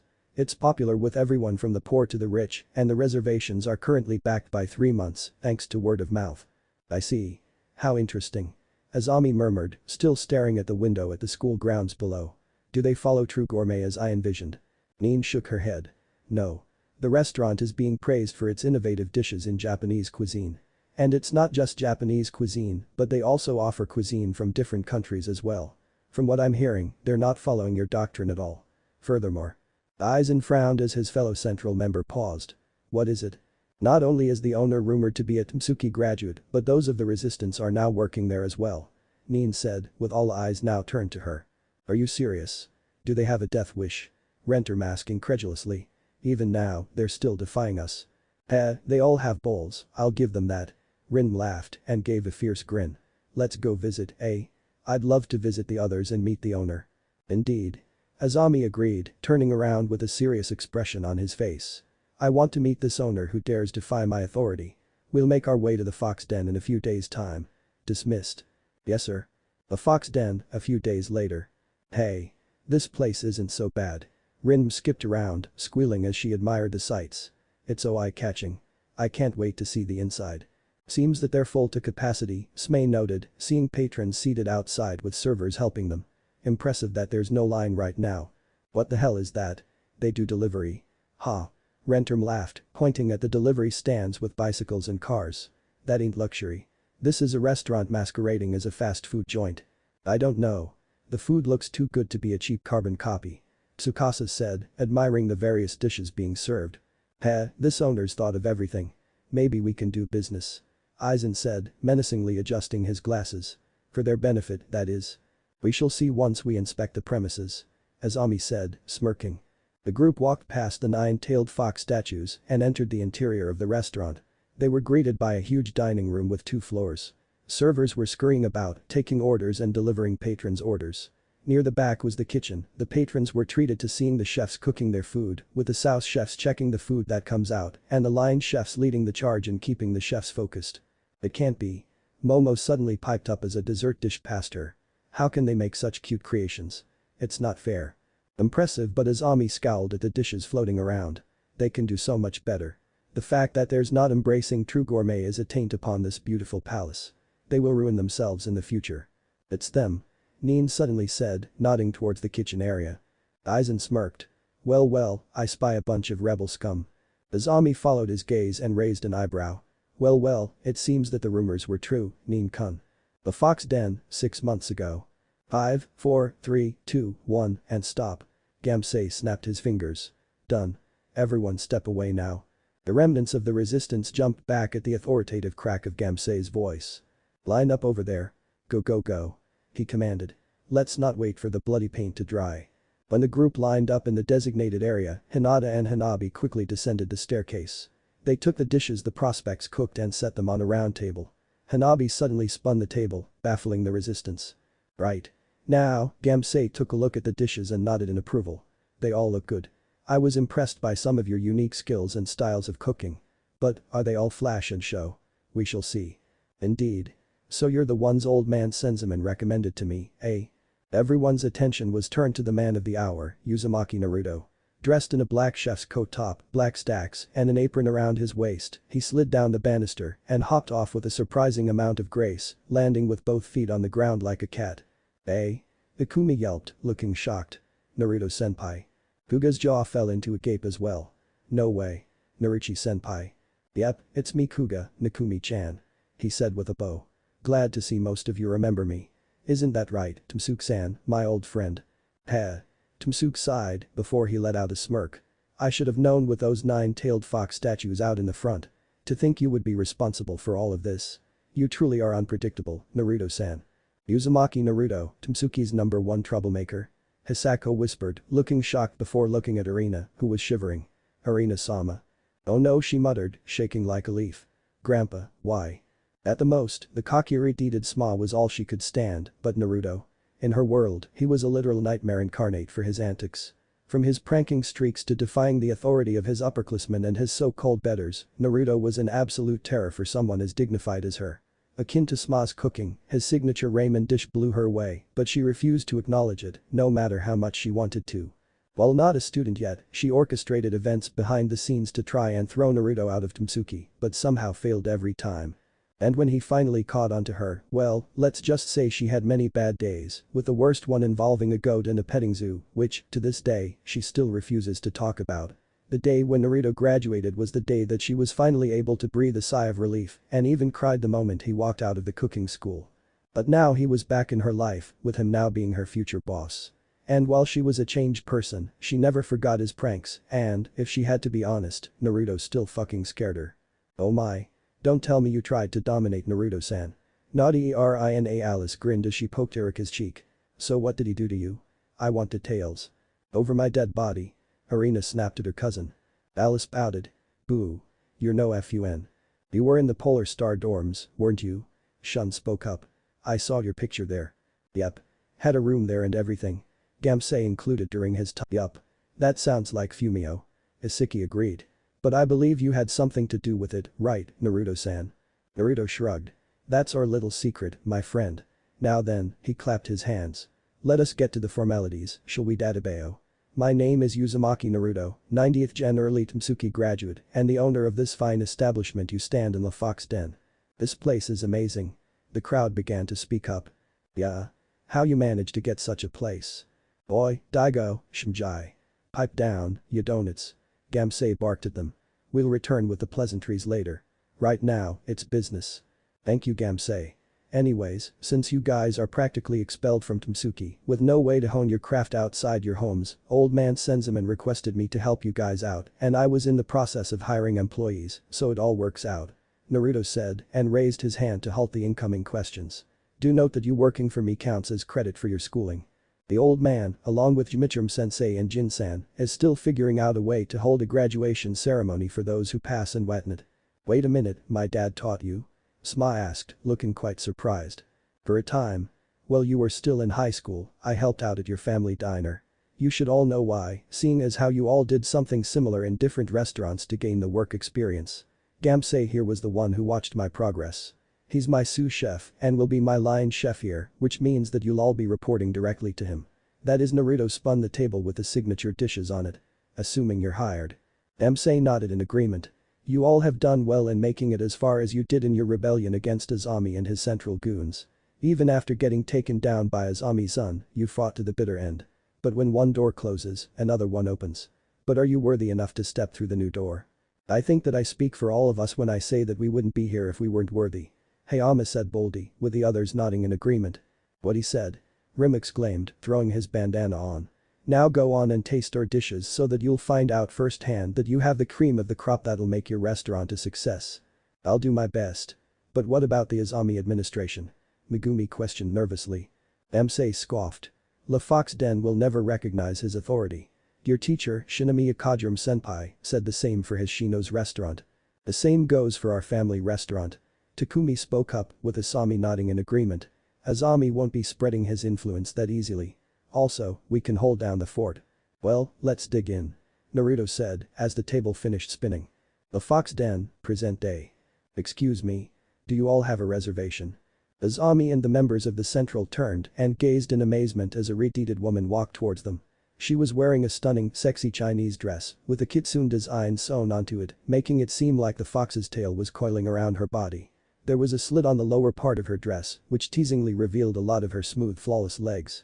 The upper part of her dress was no less alluring, with a cleavage window that revealed some of her bountiful cleavage. Apologies, ma'am, we do not. I just thought that my students and I could tour this fine establishment. Azami was the first to recover, speaking smoothly as the woman stopped in front of them. Oh. Then you're a few days early then sir. We don't have another tour going on until this Saturday. The woman said brightly, but raising an eyebrow. I see. Azami said and looked his attention back to the kitchen area. What can you tell me about those young chefs? The woman frowned. Why do you want to know about my employees? Are you trying to poach them or something? Maybe. Azami said, smirking. Considering that they lost fair and square and now defying my authority. The woman narrowed her eyes. I'm sorry, but that sounded awfully hostile. Who are you again? Ah, my apologies, Miss Azami trailed off for an answer. Uzumaki Kishina, general manager of Le Fox Den. Kishina introduced herself, noting the students behind the man flinching. Uzumaki? She has the same surname as the members of Central thought with a sudden feeling of dread. Uzumaki-san. Pleased to meet you. Azami smiled courteously. My name is Nakiri Azami, headmaster of Tamsuki Academy. Kishina's eyes widened at the name and further narrowed her eyes. I see. So you're him. She murmured, all courteousness and friendliness none from her voice. When Kishina came up to them, she was curious about the paled-skinned man and the group of kids with him. But when he started talking with his false smile, it put the Reed on edge, as almost everything about him reminded her of Orochimaru. And when he introduced himself, the Orochimaru comparisons became more pronounced. Now Kishina was giving him a non-so-subtle glare, her eyes threatening to turn into slits. She was there when old man Senzaman had once again visited Naruto, who was investigating Azami's grip on the culinary world. He told them everything about Azami. How he was once Nakamura Azami and a former student at M Academy. Now he was once best friends with fellow student Saiba Jimichirum, Sma's dad, and Jimijin. How he married into the family through Senzaman's daughter Nakirimana, taking the Nakiri name, before siring Arena. How Azami, upon learning that Arena inherited her mother's god tongue, cut her off from the outside world and subjected her to a brutal training regimen. The severity of it forcing Senzaman to expel him from the family and Tamsuki Academy. The last part was confirmed by Irina herself, under the threat of a worse version of a petting zoo prank from Kushina, with Irina telling her tale of being forced to compare dishes and throw away the ones that were inferior. If she resisted, her father would use physical force to ingrain his doctrine and ideals of food into her. Hunakiri Azami being on everyone's shit list. The general manager, eh? So you own La Fox Den, I take it? Azami asked, ignoring the sudden chill he was feeling from the woman. No, that would be Uzumaki Naruto. 90th generation early graduate of Tsuki Academy, personally scouted by your predecessor. Kushina replied, with a bit of venom dripping in her voice. Senzaman-sama, is that right? Azami asked and turned to his students. Tell me, does the name sound familiar? He frowned when he noticed the members of Central frozen on the spot. Tsukasa looked terrified, Rin was gaping like a fish, Momo was shivering, Smei took a slight step back, and Neen started sweating. Renterm, meanwhile, was already gone from the restaurant, leaving behind a small trail of dust as he ran out of there. Strangely enough, the dust formed into the word nope. Uzumaki Naruto runs this restaurant? Aizen asked, stupefied and shaking like a maraca. Correct. Kushina said before turning her attention back to Azami. And Azami-san, if you're here to preach your true gourmet bullshit to us, then you and Central might as well turn around and leave. La Fox Den will never acknowledge your authority or ideals. It's a place of growth and innovation for our chefs and making the customers happy. That is how it will always be. Charming lady you are, Kushina-san. But I think I would rather speak to your husband before we go any further. Husband? Kushina snarled, her hair slowly waving apart like a kitsune's tails. He's my son. Your son? Rin squeaked with wide eyes. Such a beautiful woman is Narukun's mother. Irina. What are you doing? A voice boomed from the kitchen. Hello. Everyone turned to see Irina, who was staring at her father in utter terror. But she wasn't given time to dwell as Gamsei came up behind her. Earth to Irina. Gamsei shouted, snapping his fingers in front of her face. Ah, sorry Gamsei-senpai. Irina yelped, looking flustered. What the fuck is going on? You're on a perfect streak here. Why are you pausing in the middle of service? He asked her. Well, it's just Irina stammered, looking from Azami to Gamsei. My father's. Fuck him, he's not important. Now get it together before the food gets cold. Gamsei commanded. Hop to it. Yes, chef. Irina nodded and got back to her task. As she had no signature dishes or cooking style, she was regulated to being a sous chef, where she was to check and taste the food to make sure it was worthy for human consumption. Thanks to her god tongue, it was the perfect job for her. Send up the next plate. She called over her shoulder. Got it right here, Irina. Alice said, handing her cousin her dish before spotting Azami. Holy. Never mind him. Irina snapped at her. Get back to work, now. If you say so. Alice nodded solemnly before letting out a grin. My, the next few minutes should be quite entertaining. She giggled before she got back to her station. Whatever. Irina just shook her head before getting back to work. She tasted the appetizer that consisted of a risotto and scallops with sushi. Nodding her head, she pushed it towards Gamsei. Here, chef. Excellent. Looks good. Gamsei took the dish and handed it to his server. Send it away. The server took the dishes and was about to go on his way to the customer when he was suddenly intercepted. Hey. Kushina yelled in indignation as Azami swiped the dish. Is this what passes for food these days? How disappointing. Azami mused as he examined the dish for himself. Oh for fuck's sakes. It's just a bloody appetizer. Gamsei growled and grabbed a walkie-talkie. Boss, get down here. We have an issue. I see it. On my way. Roger that. Gamsei said and headed around to the other side of the kitchen. Irina, you're in charge until I get back. Yes, sir. Irina said and grabbed an order to relay to the others. On order. Kushina-san, I'll handle this. Gamsei said as he exited the kitchen. He's all yours. Kushina nodded, taking a step back. Hey Wonder Bread. Gamsei snarling, stomping towards Azami. I'll appreciate it if you didn't get in the way of serving our patrons. Ah, you must be Warden Gamsei. Azami said coolly as Gamsei snatched a dish back from him. I've heard much about you. You, much like Uzumaki, were also scouted by Senzaman-sama. A juggernaut during your time, much like the other blonde in this kitchen, you were quite a formidable foe during your academy days. Of course, not much of a surprise, coming from a Gordon Ramsay wannabe. If you're going to summarize my biography, get it right, Nakamura. Gamsei growled dangerously, handing the dish back to the server, who quickly scurried away. I might not be his blood, but he passed on his legacy and his teachings onto me. Besides, what's wrong with wanting to be like your father? I've always wondered the same thing. Azami's eyes narrowed as they followed his daughter. Gamsei snorted at this. My father might have been a tyrant in the kitchen, but he was a fair ruler and knew when to turn down the heat. Gamsei retorted, folding his arms. You, however, insisted on beating your daughter into submission to use for your own twisted culinary fantasies. You taught her nothing but pain and hatred. If you can't see that, then get a new pair of glasses, you pale-faced donkey. Azami glared at the young chef and swiveled his eyes towards the server, who had just served the appetizers to his customers. Sorry for the delay, Igawa-san. The server bowed meekly to the customer and her guest. No worries.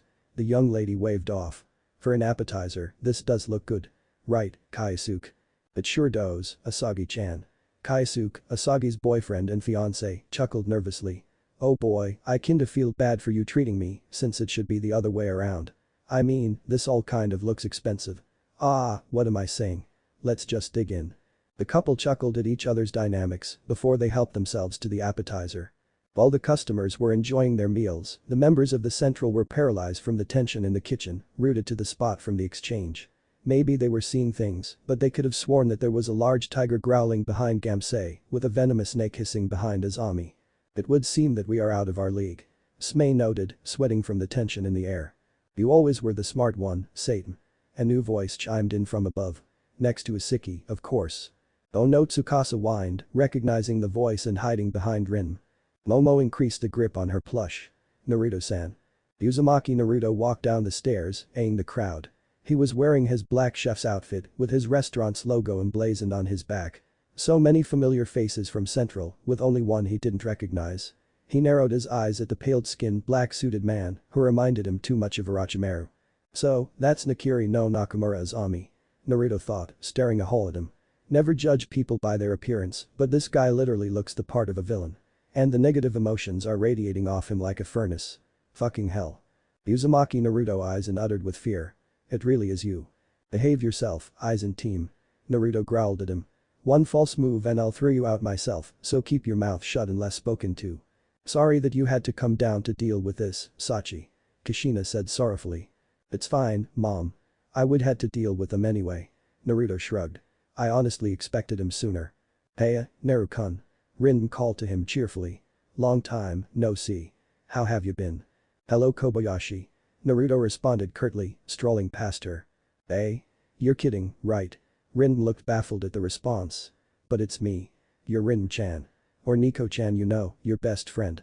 Naruto spared for a glance. I think that remains to be seen, Kobayashi-san. Rin looked utterly deflated at the responses she's been getting.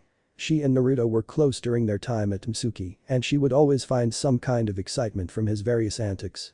Which is why the cold shoulder both unnerved her and broke her heart. Tsukasa, stop acting like a wimp and pull yourself. You're embarrassing yourself. Naruto added before turning his attention to Azami. Tsukasa whined some more. It's impossible with you. So, you're the infamous Uzumaki Naruto. A pleasure to make your acquaintance. Azami said and stuck his hand out for him to shake. Naruto stared at the pale man's hand as if it had a cockroach on it before reluctantly shaking it.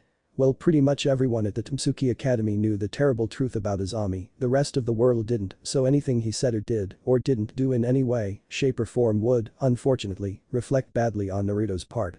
Pleasure is all mine. Naruto said with a surprising amount of neutrality.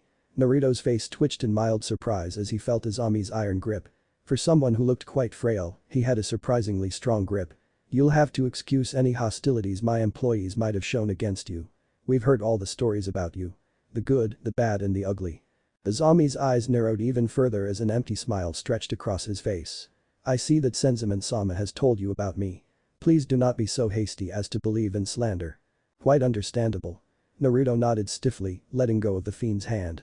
In the world of fame and fortune, rumors are quite inevitable, especially if one's closet has been seen by those who weren't meant to peek into it. The rumors greatly exaggerate. Azami asserted. Yes, I'll admit that I've been rather strict on my daughter, but I've done nothing immoral. Besides, everything I've done for her was for her own good. Very interesting choice of words, Azami-san. Naruto snorted. From what I've heard from your own daughter, strict is too kind of a word to use to even begin to describe your methods. Naruto let out a small scoff, and for a moment, Azami thought that his eyes turned fiery red. A trickle of sweat rolled down his face as for a moment he thought that he had seen a giant nine-tailed fox behind him, its razor-sharp teeth glistening as it roared at him, challenging the snake to strike. Naruto then blinked and his eyes were blue again. The fox was gone and so was the suffocating tension in the air. Now then, Naruto clapped his hands, the face of a killer gone, replaced by an enthusiastic restaurant owner. I'm sure that we're not here to discuss our biographies, be it true or not. So, what can I do for you all today? It's quite simple, Uzumaki-san. Azami cleared his throat, lightly rolling his neck to ease its tension. Conform to my culinary standards, and your restaurant will continue to strive. Azami's words were cut off as Rin stepped in front of him. What are you doing, Rin-kun? Headmaster, as much as I love to see things getting shaken up a lot, I'm going to have to ask that you let this one go. Rin told him seriously. Naruto-kun is not someone you can handle. Just ask Aizen. Azami raised an eyebrow and turned to Aizen, whose color was drained out of him since Naruto's arrival. Yeah, Aizen-chan. You should tell him about the time that you decided to harass and sabotage me. Naruto said with a wide smile. Man, we had some good times back at the academy, huh? And no, I'm not talking about our Shokugeki. Msei snorted. If I recall correctly, I think it had something to do with putting snakes in his. Okay, I get it. Aizen cried out. Please don't remind me of that humiliation. You sure? Because there was more than that one. Naruto said, grinning a toothy grin. What is that? Momo asked, pointing at a plate of desserts that just went past her. It's so cute. Ah, so that's where Hinata-chan went. Naruto mused, seeing his wife now making her delicious cinnamon rolls. Enough. Azami frowned, snapping his fingers to get everyone's attention. So will you join the true way of the culinary arts or not? The consequences shall be dire if you refuse. Interesting proposition, Nakamura-san. Allow me to deliver a professional rebuttal. Naruto said and leaned forward. No. Kindly go away. Wait, Naruto. Tsukasa said, suddenly getting all serious. Surely we can work something out. Naruto turned to the White Knight with a raised eyebrow. No, we can't. Chef. Arina leaned over the kitchen table. We might have a ramen order behind schedule. Can you help out? Go on. You've wasted enough time here. Kushina advised her son. Good point, thanks Ka-san. I'll be right over. Naruto said and headed to the kitchen. Come on, Gamsei. Gamsei nodded and followed. Right behind you. Naruto-kun, wait. Rin followed behind him before he entered the kitchen. I know you're mad at me for siding with Azami. I just thought that things would be interesting if he was in charge. But I never thought it would escalate like this. Naruto stopped and turned to give her a deadpan stare. I always told you that one of your whims will come back to bite you, Kobayashi-san. Nevertheless, I'm sure we'll have a chat soon when you have time to decide who's in the right and who's in the wrong. Naruto then entered the kitchen, leaving Rin at the kitchen entrance. Things are going to be much different for you all in the next few weeks. Azami, be your worst, Nakamura-san. That is, if you can. Kushina challenged him. Azami frowned at her before turning around. We're leaving. Kushina smirked as he and his students headed towards the door. Looking over, she noticed Rin still standing at the entrance to the kitchen, staring at Naruto who began making batches of ramen with his employees. She then turned around and walked away, tears in her eyes. She really likes my son, that one. Kushina thought and sighed. But she'll need to understand that she can't be with Naruto while working under Azami. She has a choice to make. And if what Naruto-kun told me about her is true, I hope she makes the right decision. Things quickly returned to normal after that little show. Kushina returned to fielding customer inquiries and Gamsei continued manning the kitchen. As for Naruto. Naruto-san. That was really gutsy. Sma said as she put the finishing touches on her apple risotto. Now I really want another Shokugeki with you. That'll be the 7th one. Naruto grumbled as he took the ramen dishes he made, one miso ramen and one with extra various meats. You really ought to quit it. But it helps me improve. And this time, I know I can get you next time. Sma retorted before taking up her dish. You say that all the time too. Naruto drawled before turning to Gamsei. Where's this one going? Table 13, where that young lady is with her boyfriend. Gamsei said, pointing at said table. Igawa-san, I believe. Gotcha, Dadabeo. Naruto nodded and went to deliver the food. Naruto, why didn't you punch that man to Kingdom Come? A voice asked in his head. Even for a human being, he's a piece of slime. This isn't the elemental countries, Kagaya. Naruto responded. Trust me, I wanted to blast him away, but then I'll have to explain myself to my guests. They would be turned off at the display of power I used and it's a can of worms I don't want to clean up after. My garden has grown soft. Kagaya growled. Powers like ours should be commonplace. Seems that the elemental countries is the only slice of heaven. Have you forgotten Kagaya? I'm a ninja. Naruto replied cheekily. Kagaya scoffed. After everything you did in the previous war. And especially after what you did to the Yakuza around Japan. Keep telling yourself that, my child. You must be Uzumaki-san. Asagi said as Naruto arrived. That's me, Igawa-san. 1,000 pardons for the slight delay. I hope you didn't have to wait too long. Naruto apologized. One miso ramen for you and a 3-meat ramen bowl with extra meat for the boyfriend. Naruto said, setting the bowls in front of them. Made by yours truly. Please enjoy while it's hot. Oh man, this looks so good. Kaisuke exclaimed, pulling apart his chopsticks. Thank you. These condiments look so cute. Asagi added, holding up a Narutomaki one with her chopstick. Let's dig in. Itadakimasu. Naruto stepped back as Asagi and Kaisuke slurped their noodles and smiled at their reaction. It's so good. Asagi squealed, putting a hand to her cheek. The meat really melts in your mouth and it complements the noodles well. Kaisuke agreed and looked at Naruto. This is amazing. I aim to please. Naruto said with a bow.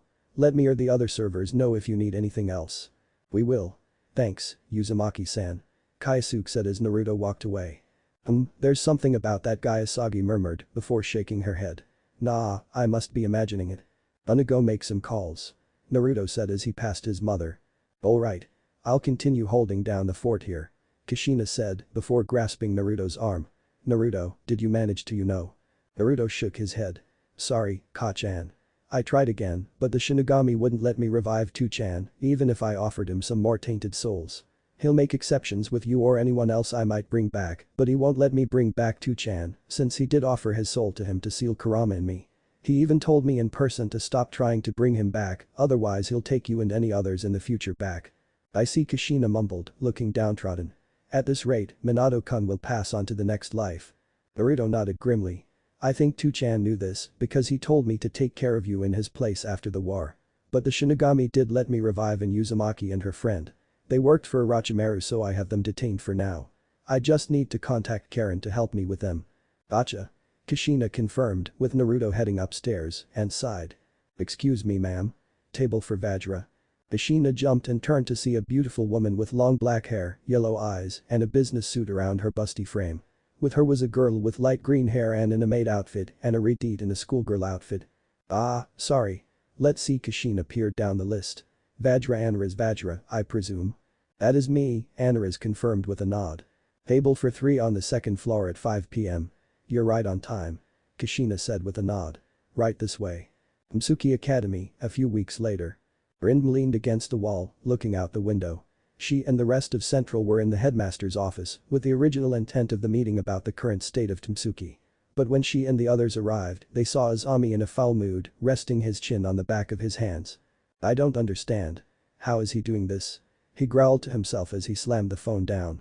Is everything alright, Azami-sama? Nin asked with a frown.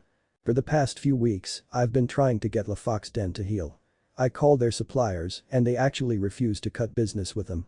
Apparently, Uzumaki's got some kind of hold on them, threatening to make a possible cutting of ties messy if there are those like me trying to get to them. Azami replied gruffly. So I called some specific people to deal with La Fox Den in their own way. But when they found out I was going after La Fox Den, they flat out refused.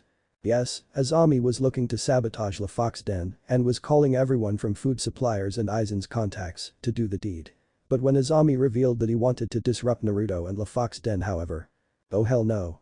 La Fox Den, are you serious? No. You'll have to pick another target, sir. Not happening, sir, no matter what your retaliation will be towards us. We never had this conversation. I will not. So many of my clients dine there and I'm here with my family. When it comes to Uzumaki Naruto, you're on your own. I don't understand. How did Uzumaki get to them? It was like he was anticipating this, Azami muttered. That's Naru-kun for you. He shows no mercy to those that meddle with his affairs. Rin mumbled, continuing to stare through the window. There's also the fact that various VIPs from all over the globe have taken a liking to that restaurant. Aizen sighed. If we continue our assault, people will start questioning our credibility, amongst other things. Momo tugged at her plushie nervously. Naruto-senpai will know it was us.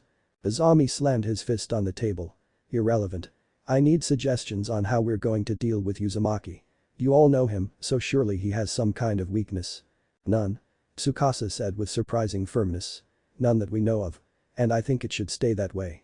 We all experience the depths and lengths Naruto will go to get payback against those that wronged him and those he cares about. And this was when he was still attending this academy. Why do you think Renterm hasn't returned to us?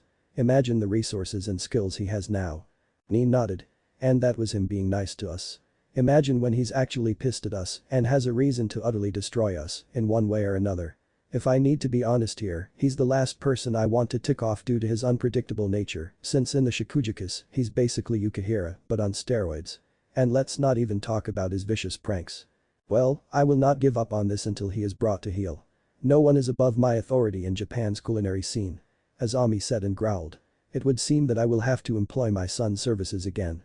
Don't be surprised if things won't go your way again. Rin drawled as she walked towards the door. And where are you going? Azami narrowed his eyes at her. Fresh air. Rin bit back. Don't wait upon me. Rin slammed the door behind her, with Smei following after her, but wisely keeping his distance. You plan on leaving?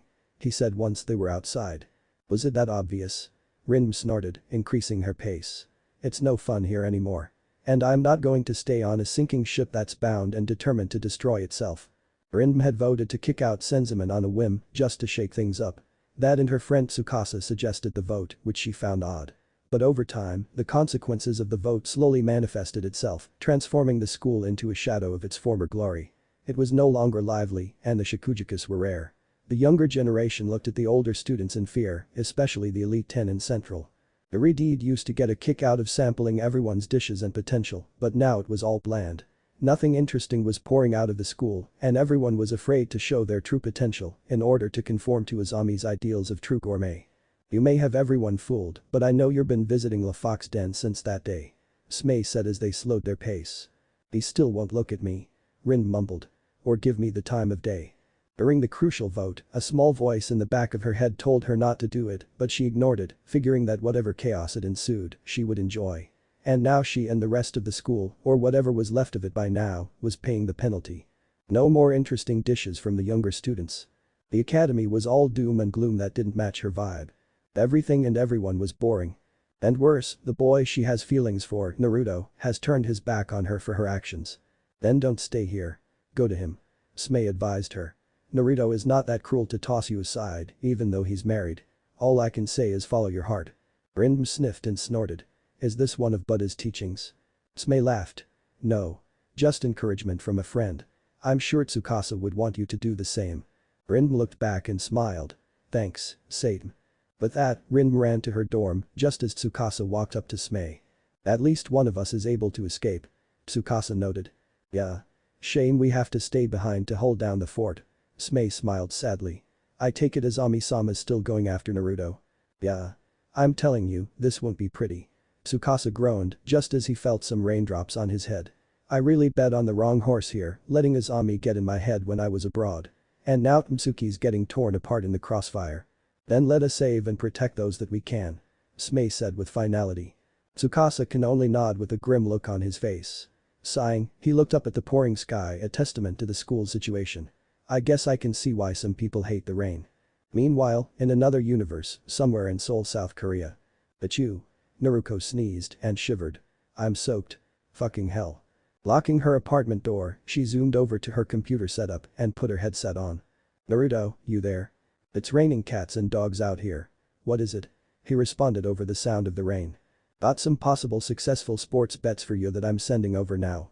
Thanks, Naruto sighed as the sound of rain suddenly disappeared. I'm at Blue Hills now. I'll look them over when I get into the apartment. Can you check ahead? Got it? Naruto said and looked through some cameras. Gunner and his cronies are in there fucking about. No me or Miss Song. Good. I can focus without all the sex coming from the bedroom. Just a heads up, though.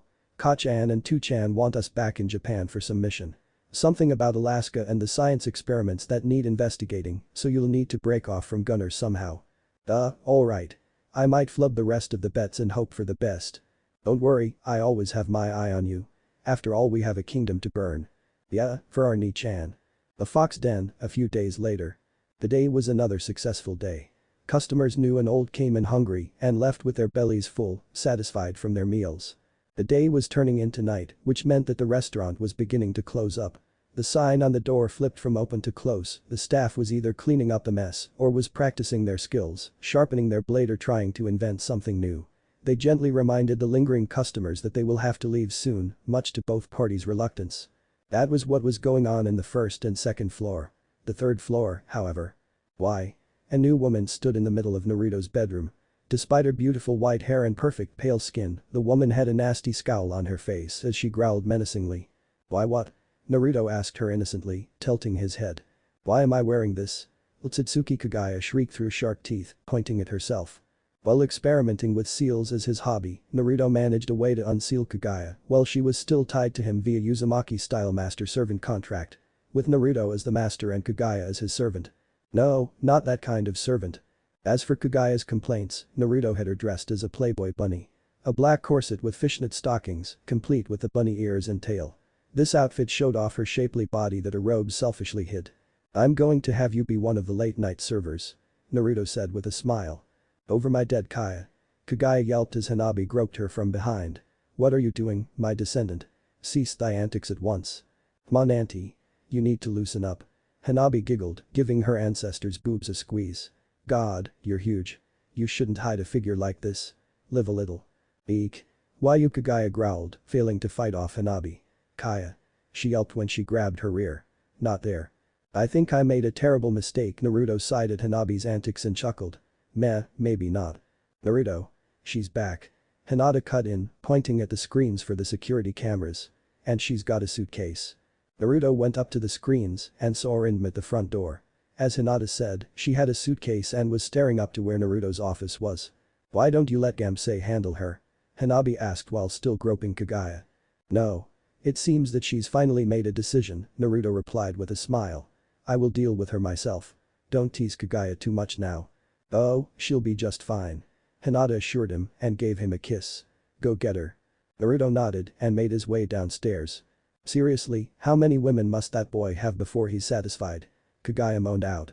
"I mean, he already has those two Sounds girls he revived a week ago. Then there's that Samui girl he hired as a server last week and that Anko girl is making her way here. To answer your question, as many as he wants. After all, he's technically the last of his clan, not counting Kushina-san, so he qualified for the Kra." Hanabi responded before smirking. "Why? Do you want in?" "Absolutely not." Kagaya shrieked, blushing a deep red. "Not after seeing what he does with you both in here." "Oh, were you actually peeking during our fun?" Hanabi giggled. "Sounds like someone is jealous." "No, I'm not." Kagaya snapped and looked away. "Good thing Naruto-kun has a seal on her powers. Who knows what she would do," Hinata thought, sweat dropping as Hanabi continued to fondle and tease the goddess. Naruto exhaled before he opened his office doors. Letting it swing shut on its own, he jogged downstairs to meet Rindm. "Naru-kun." Rindm greeted as Naruto made it to the first floor in front of her. "Where do I sign up?" Naruto snorted. "I'm surprised you weren't here sooner, Rindm. Did it take you that long to weigh your options?" "What can I say? It takes a long time for a girl to recover from a broken heart." Rindm laughed nervously. "But yeah, I should have joined you sooner instead of just taking up space here. I hope it's not because things went to shit at Mitsuki. I snuck into the school grounds last weekend and it's a shadow of its former self." Naruto said as he folded his arms. "Furthermore, how can I be sure you're not a spy to get back at me rejecting you? I already betrayed your trust when I sided with Azami. I may be too late, but I want to get back to the way things used to be and regain your trust, Naru-kun," Rindm said before she stepped in real close. "And if you're going to stick it to that food Nazi when he comes around, then count me in. Besides, you could use my specialties to add to your menu, nah," she added with a wink. Naruto raised an eyebrow before chuckling. "You know, you're right. The only thing I ask is that you don't make me regret this, Dadabeo." "My Naru-kun, aside from my previous blunder, since when have I disappointed?"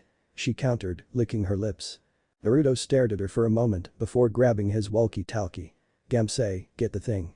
Rindm-chan's going into the kitchen to cook us her signature dish for her interview." "Roger that, mate." "Rindm-chan, I'm glad you're with us now. We got some exotic ingredients for you in anticipation for your arrival," Naruto said, gesturing to the kitchen. "Have fun. Just you wait, Naru-kun. I'll whip up something that'll make me your #1 chef." Rindm cheered before speeding into the kitchen. "Ah, it's Rindm-senpai." Megumi wailed in terror.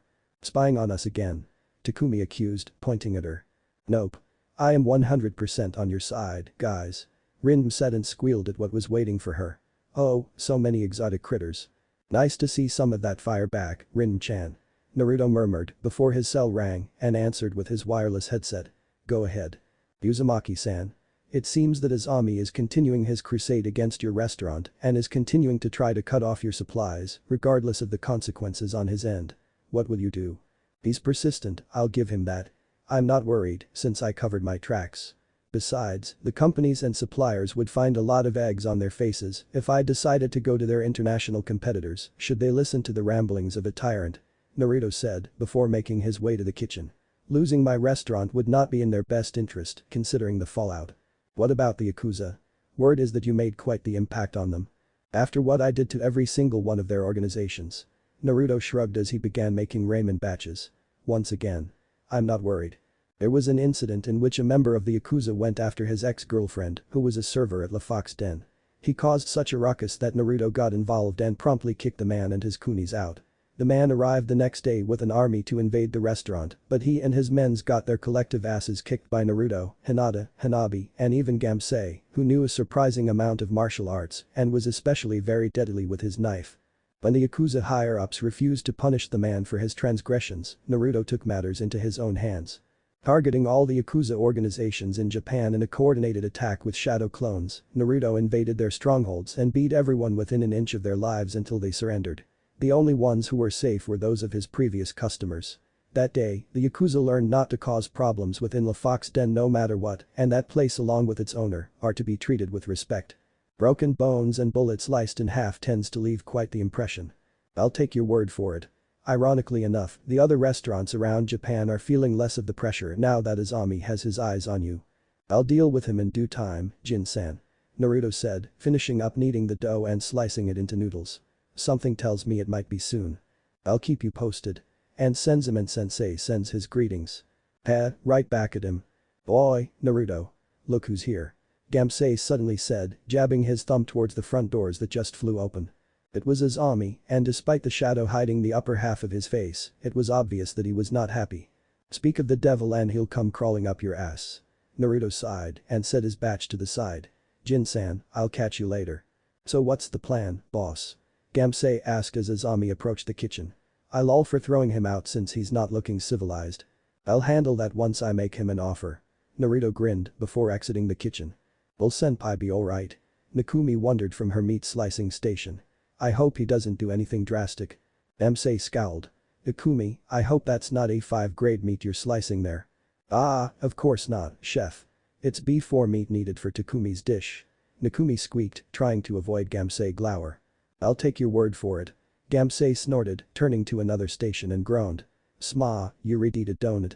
What the hell are you making now? We're closing up soon. Let me have some fun. Back with Naruto, Naruto met Azami in the middle of the lobby. Naruto was all smiles while Azami glared at him. Welcome back to La Fox Den. What can I do for you, Nakamura-san? Naruto asked with a hint of snide in his voice. Uzumaki Naruto, I don't know what tricks you're pulling, but your journey in defying me and my rule ends today. As of today, you and your restaurant are to conform to my standards of true gourmet. Failure to comply will result in my wrath. Azami stated coldly, leveling a deathly glare at the blonde. Naruto smiled widely with a fanged grin. You want me gone that badly? Then let's settle this with a shakigeki. That's how shit always get settled, right? Fine with me. I'll go get my son Asahi. No. No. I'll deal with him later. I want you in a shakigeki, Nakamura Azami. You and me, one-on-one where we take equal risk. Naruto declared, pointing at Azami. If you win, I'll close my restaurant and you can continue your reign without interference. But when I win, you leave my restaurant alone and you walk away from the culinary world forever. Azami frowned as he weighed his options. When he won, he would have secured his footstep on the culinary world. But if he lost, then everything he worked for will go up in smoke. Tempting, but by shakigeki days for long behind me. That's my offer, Azami. Naruto roughly cut across him. Take it or leave it. Are you that afraid of my son? Azami asked with a sneer. No. I'm more focused on cutting off the head of the snake. And that's you. The offer is always open. Naruto countered with a scoff. However, if your shakigeki days are over, then how are you even in control of the culinary world if you can't prove your dominance? Why are you even here? I will not be disrespected by a young upstart such as yourself. Azami snarled. The fact that you followed up with that response proves how pathetic you are. Naruto snarled back, not backing down. Fight me in a shakigeki or get the hell out of my restaurant. No deal. There will be no shakigeki between you and I will bring you to heel one way or another, Uzumaki. Kill him. Kurama suggested in his mind, the giant nine-tailed fox growing rather sick of the Orochimaru knockoff's behavior. Naruto had to stop himself from agreeing to that suggestion. Right, good luck with that. Naruto nodded and gave a dry laugh. Now please leave. Final warning. How disappointing. Azami said before noticing a certain someone. Such a shame that a lovely woman such as Kushina-san sired such a foolish son. Wham. In the blink of an eye, Azami felt Naruto's fist slam into his face. His feet left the ground and he was sent flying out of the open front doors. Well hot damn. Kushina said as she and Gamsei ran up to Naruto. I was wondering when you were going to do that. Nice. Naruto huffed as he brushed off his jacket. He had it coming Dadabeo. Should have done that when he first got here if you ask me. Gamsei added, slapping Naruto on the back of his head. Nice of him to finally piss off, though. Man. Naruto sighed and dragged his hand across his face. He blinked as he finally realized what he just did. Ah, shit. Meanwhile in the kitchen, almost everyone was in various degrees of shock and awe. That was awesome. Alice cheered from the kitchen.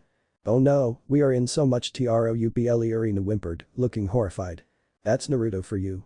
After watching Kushina-san in action, I can see where he gets his temper from. Tamsuke noted with a chuckle. Oh, things are already getting exciting. I love it. Rin cheered after butchering and stripping an alligator. Do you think he'll press charges? Gamsei wondered, looking sideways at Naruto. Naruto's shoulders shrank as the potential weight of his actions was really beginning to sink in. Probably. But I may have a solution for that. Gamsei smirked at that. Your ninja shit, I take it. Well, Naruto said, looking away as his eyes switched from his Rin Sharingan and back. Something like that, he replied with an uneasy grin. Boy, the next few years are gonna be fun. Azami was in a heap on the ground, a good few meters away from the restaurant. Every part of his face hurt as he let out a small whine. Ooh.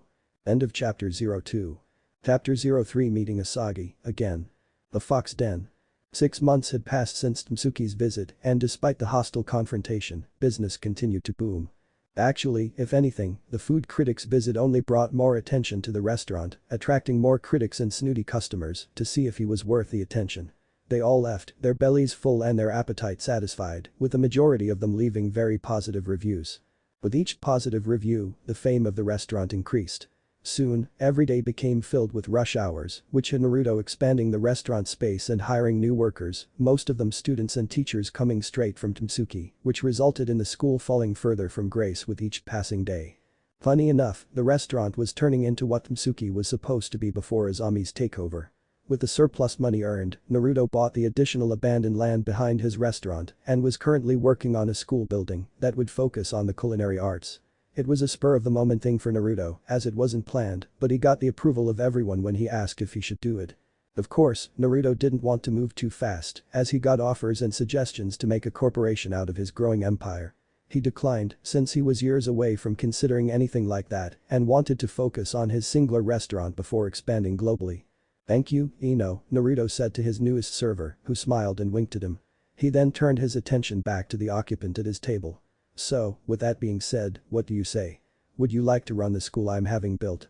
Senzaman hummed and sipped his tea. An enticing offer, Yangun. But what would be in it for me? I am enjoying my vacation after all. You get to run the school how you did during my time at Tamsuke and properly train your successor if you would like. I know it won't be as big as Tamsuke itself, but it's a start. But what if Tamsuke is taken back? He asked with a raised eyebrow. Then the school will become a training faculty, dare I say a Shokugeki arena as well. Naruto shrugged and slurped his ramen. But I hope it happens. I would rather not make a school that rivals Tamsuke. It's just a building to continue the others' training and teachings, since the teachers jumped in on the fun here as well. I suppose, though my teachings may not be the same. My time away from Tamsuke has given me time to reflect. Senzaman-sensei, you're not that bad. Your ways are not that of malice, but of growth. Sure, a lot give up when you deem them unworthy of the culinary craft, but I've met a handful that use your words as fuel to better themselves and their techniques. Hell, some of them work here now. I see, that is good. I'll think about your offer, Naruto shouted. Still, I'm surprised you would want me around. Naruto looked confused. What do you mean? I love having you around. So do the others. Senzaman smirked. Well, I do know for a fact that you and my granddaughter have gotten close. Ja. Naruto sweat dropped. It was one date, old man. One. And before you ask, Hinata-chan, Hanabi-chan, and Ka-chan are okay with it. Don't get me wrong, I was just surprised to be honest. I knew you were the type to have multiple wives when I saw you with Hinata-san and Hanabi-san. But as I recall correctly, you and Arena didn't get along well at Mtsuki. Senzaman said, stroking his beard. Did something happen besides punching Azami out of your restaurant that one time? Naruto chuckled. We had time to talk and found that we had more in common than we thought. Yes, we're close, but not as close as I am Rin-chan, Alice-chan, and Nakumi-chan. Arena just needs to open up more and I want her to feel safe and protect her from that food Nazi. Indeed. If anyone can break her out of her shell, it's you. I say Sma-chan's done a great job with that more than me. True. By the way, how are Hinata-san and Hanabi-san coming along? 3 months in, and their hormones are driving everyone up the wall. Thankfully, Ka-chan is here to help them along. Naruto said with a smile. Naruto, Hinata and Hanabi got a bit frisky one night and both girls ended up pregnant. Well, I know for a fact that you'll be a good father, Naruto shounen. Of course. After all, family comes first. Is that supposed to be smoking? Someone asked loudly from the kitchen. Kaboom. Sma, you shakujeki crazy dumbus. Gamsei yelled, walking in with a fire extinguisher. Are you trying to make Mapo career a fucking napum? Sorry, that didn't come out right. She squeaked. Never a dull moment here, eh? Senzaman chuckled while Naruto grumbled. I can only hope it's the only kinds of mishaps that happen. Of course, it's another part of the restaurant's fame. There are mishaps here and there, but at the end of the day, new discoveries were made and something great would usually come out of the whole mess. Overall, it was just another dose of entertainment for the customers. Little did anyone know, things would get even more crazier. Tokyo. Asagi panted as she raced through the night. The cars, the trees, the buildings. Just a few of the many blurs in the corridors of her tunnel vision as she ran like the wind, trying to lose her pursuers. Fuck. She winced as she grabbed her waist. Her wound was much more severe than Shed thought. The wound, which was inflicted by an orc courtesy of their cheap shotguns, was growing worse. At first she thought it was due to all the running and jumping around, but when she took a good look at it, she realized that she was poisoned. Thankfully it was nothing deadly and it would eventually wear itself out, but it would only be a matter of time before she blacked out and was taken back to Black's lair. No doubt those guys wanted her alive and for their own sick desires. That, or they were hired by someone to get her. Either way, she needed to get out of there and hide. But where? The nearest safe house was too far away and Gasha Academy was even further away. The construction site. No. Still too risky. They were right behind her tail on their motorcycles and cars and besides, it was still too dangerous, especially for a woman like her. Asagi swayed, then froze for a moment as the poison coursed through her veins again, adrenaline keeping her upright, but only barely. Shit, she thought. It's getting harder to stay awake. Shaking her head, she continued to run, her speed growing noticeably slower. She turned a few corners and to her relief, she seemed to have lost them for now. Oh no. Asagi thought, staring at her hand. It was growing blurry, seeing double as she tried to stay awake. It's only a matter of time. Her eyes widened and suddenly, she got an idea. It was a stupid idea and if things went wrong, then innocent people would get caught in the crossfire. But it seemed to be the only idea left. All the other buildings are either too dangerous or are currently locked and she lost too much strength and time to try to break in or something. Gritting her teeth, she sped off, leaving behind a cloud of dust despite her losing strength. Panting, her legs began to slow into a halt as her strength began to die down. But she made it. Looking up, Asagi stared at the restaurant that she knew all too well and hoped that they would be able to help her. Thank you for your patronage and I hope you enjoyed your meal. Naruto waved another pair of customers goodbye as they left. Even though they didn't say anything, their cheerful and satisfied expression said it all. Woo. What a rush of customers, huh, Sachi. Kushina walked out of the restaurant, wiping her forehead with her handkerchief. You said it, Ka-chan. Naruto groaned, stretching his shoulders. Would be nice if I could use my shadow clones for once. Quite a shame for the blonde that not only was the kitchen crowded enough, but using the shadow clone would attract too much attention, and not the good kind. Naruto. Yeah, I know. The blonde looked relaxed, but that was the illusion taught from his days as an official shinobi. Before he turned around to head back into the restaurants, his senses began to tingle. His eyes narrowed a little as he detected something speeding towards them at inhuman levels. No lights, no sounds, so probably not a guy on a motorcycle, he thought to himself. An assassin. Shinobi, perhaps. His eyes, which have already adjusted to the darkness of the night, widened as he saw a familiar figure. Running hobbling towards them was a woman in a purple, skin-tight bodysuit who looked quite injured, judging by the way she was painfully holding her bloody side. Pumping a little bit of chakra into his eyes, Seals glowed for a moment as his pupils widened. He raised his eyebrow as he realized the woman looked familiar despite wearing a ninja face mask. "Ah-chan, first aid kit," he commanded. On it, she nodded as she ran to get the medical supplies and the extra pair of hands. Naruto just stood there like a statue, waiting for the woman to come to him. Again, he looked relaxed, but he was prepared to draw his weapon if needed. The woman finally made it to his doorstep and her wound looked visibly worse, bleeding out at a faster rate. "The Gawa Asagi-san, right?" he asked, cautiously moving closer. Help me," the woman breathed, her face looking pale, before she collapsed onto him. He caught her just in time, and just before her eyes closed shut, he noticed something in her facial expression, which made him frown. "Great," he sighed as he removed his apron. "How troublesome." "The Fox Den Infirmary. She'll live," Kushina sighed, ripping off her latex gloves before throwing them away. "Nothing, a little antidote, some blood pills, and some rest won't fix up from here." She glanced back at the woman, who was lying peacefully in the bed while being tended to by Hinata with her healing jutsu. "Good thing you decided to install an infirmary here." Gamsei nodded in approval. "Came in handy for this poor lass. You never know what can happen in a kitchen."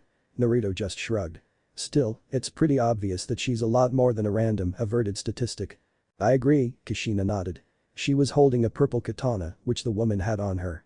Add that with her various other tools and weapons, as well as her skin-tight outfit that was outfitted with some armor, and this screamed an assassin of some sort. Whatever attacked her wasn't human. Hinata noted the state of the woman. "There's too much force behind these wounds of hers, aside from the bullet wounds." "What do you think she is? Assassin? Maybe even a ninja like you lot?" Gamsei questioned, frowning at the woman. "Considering her outfit, it could be either or.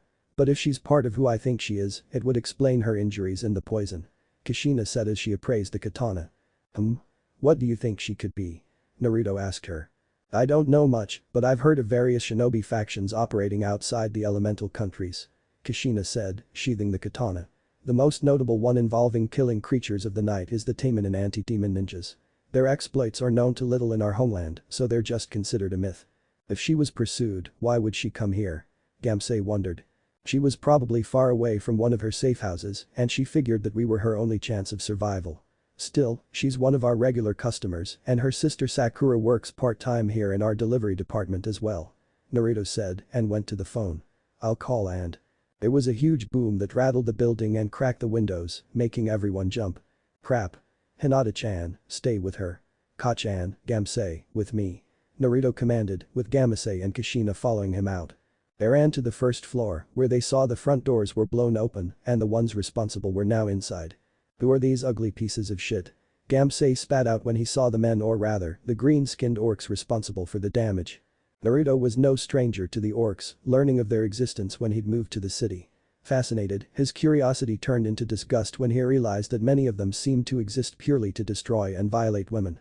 And yet, they were allowed to live close to the people, even though they were mostly segregated from the city, mainly living on the artificial island, Tokyo Kingdom.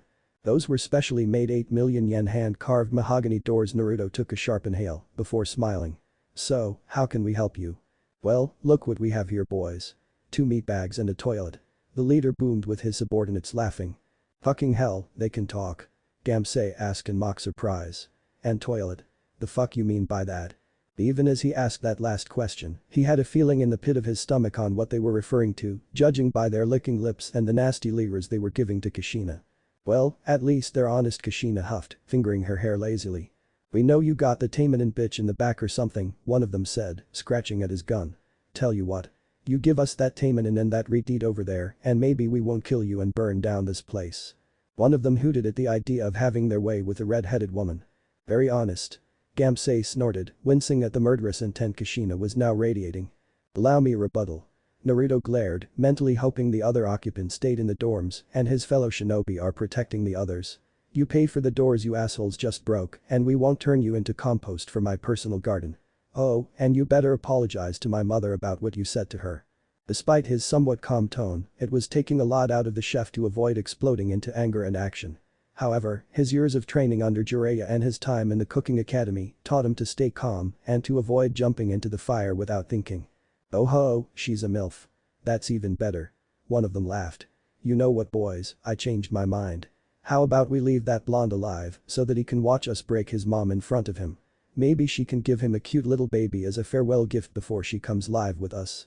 They roared at that thought, their large mouths oozing with drool as they slobbered at the thought of making her their personal meat toilet. "At least they distract easily." Still, Naruto thought and growled angrily, his eyes turning red with slits.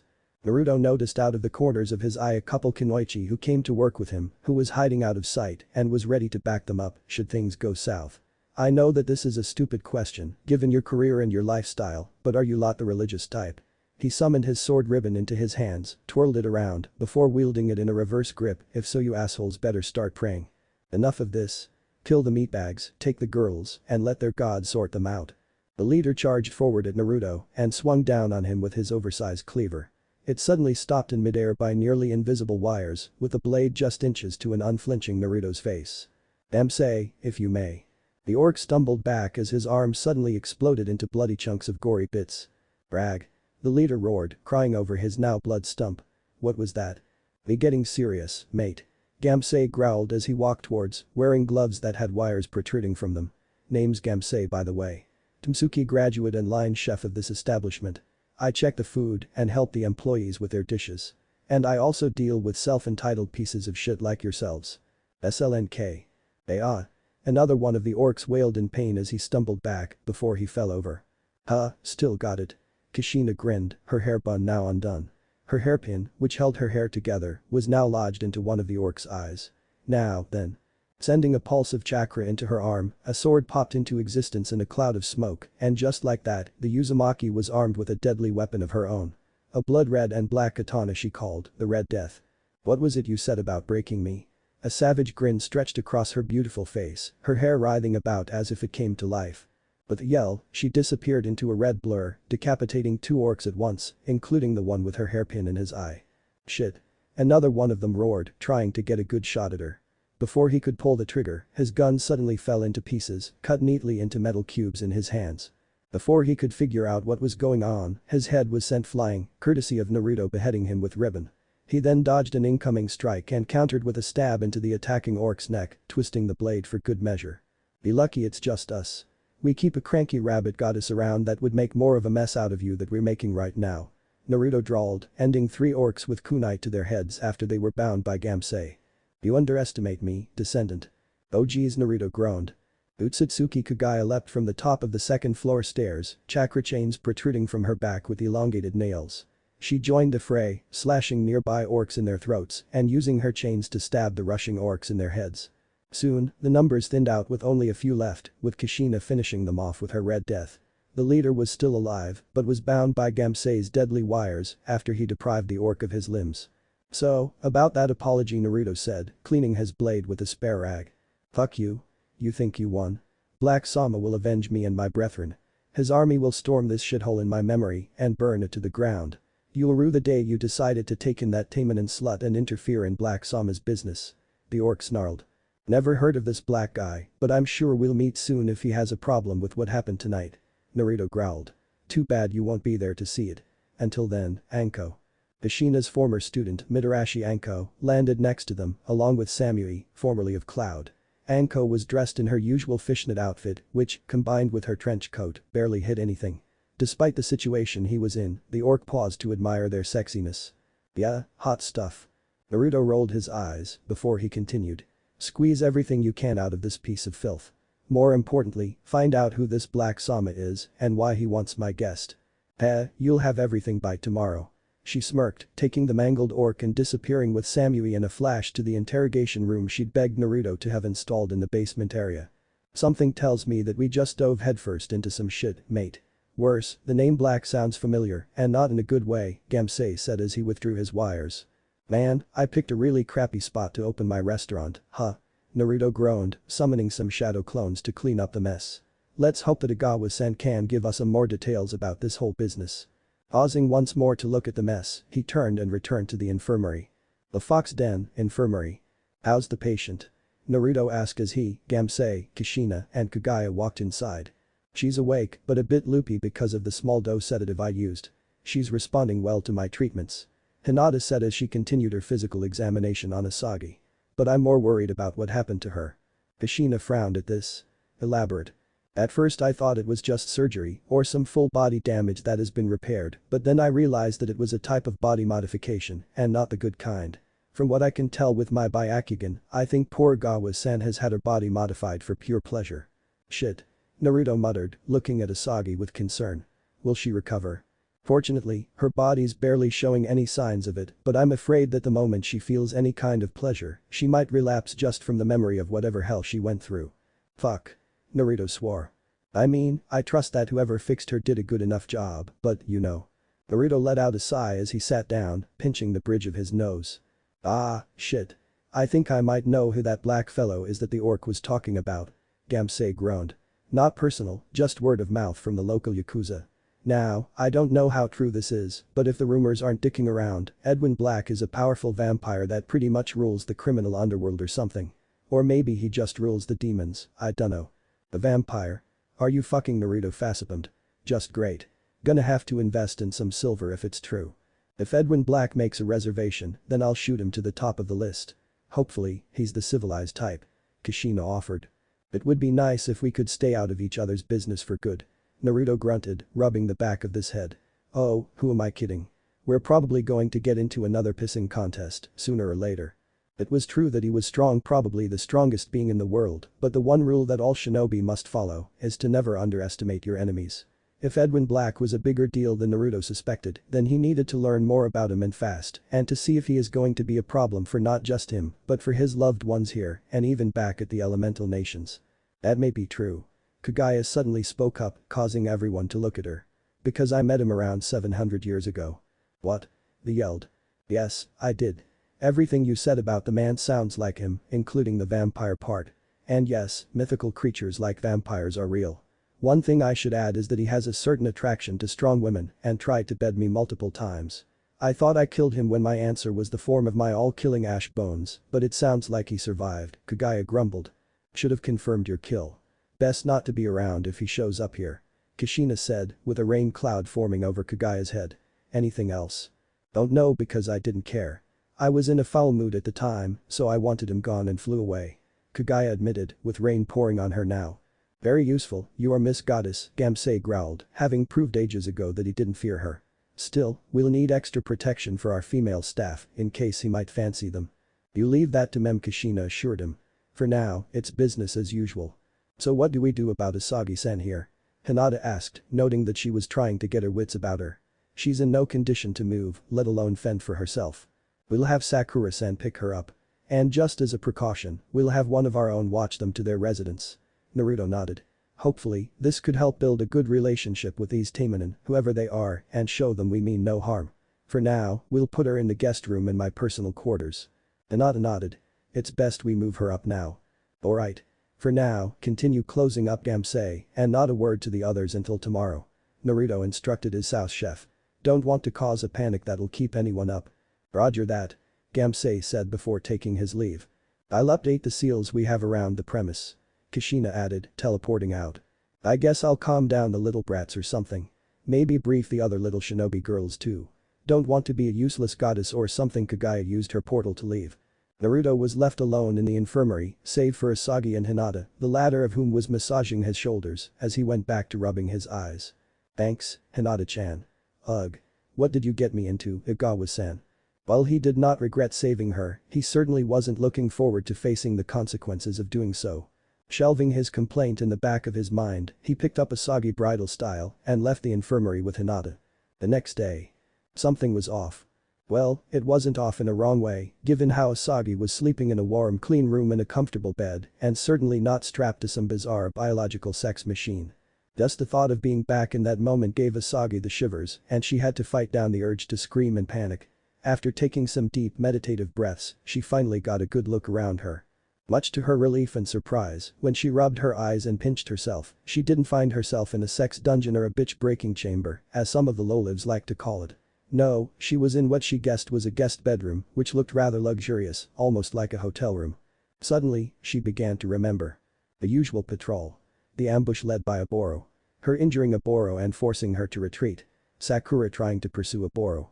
Her minions, who managed to land a lucky blow on her thanks to Oboro's dirty tactics. Her running to the La Fox den before blacking out in front of the owner, Uzumaki Naruto.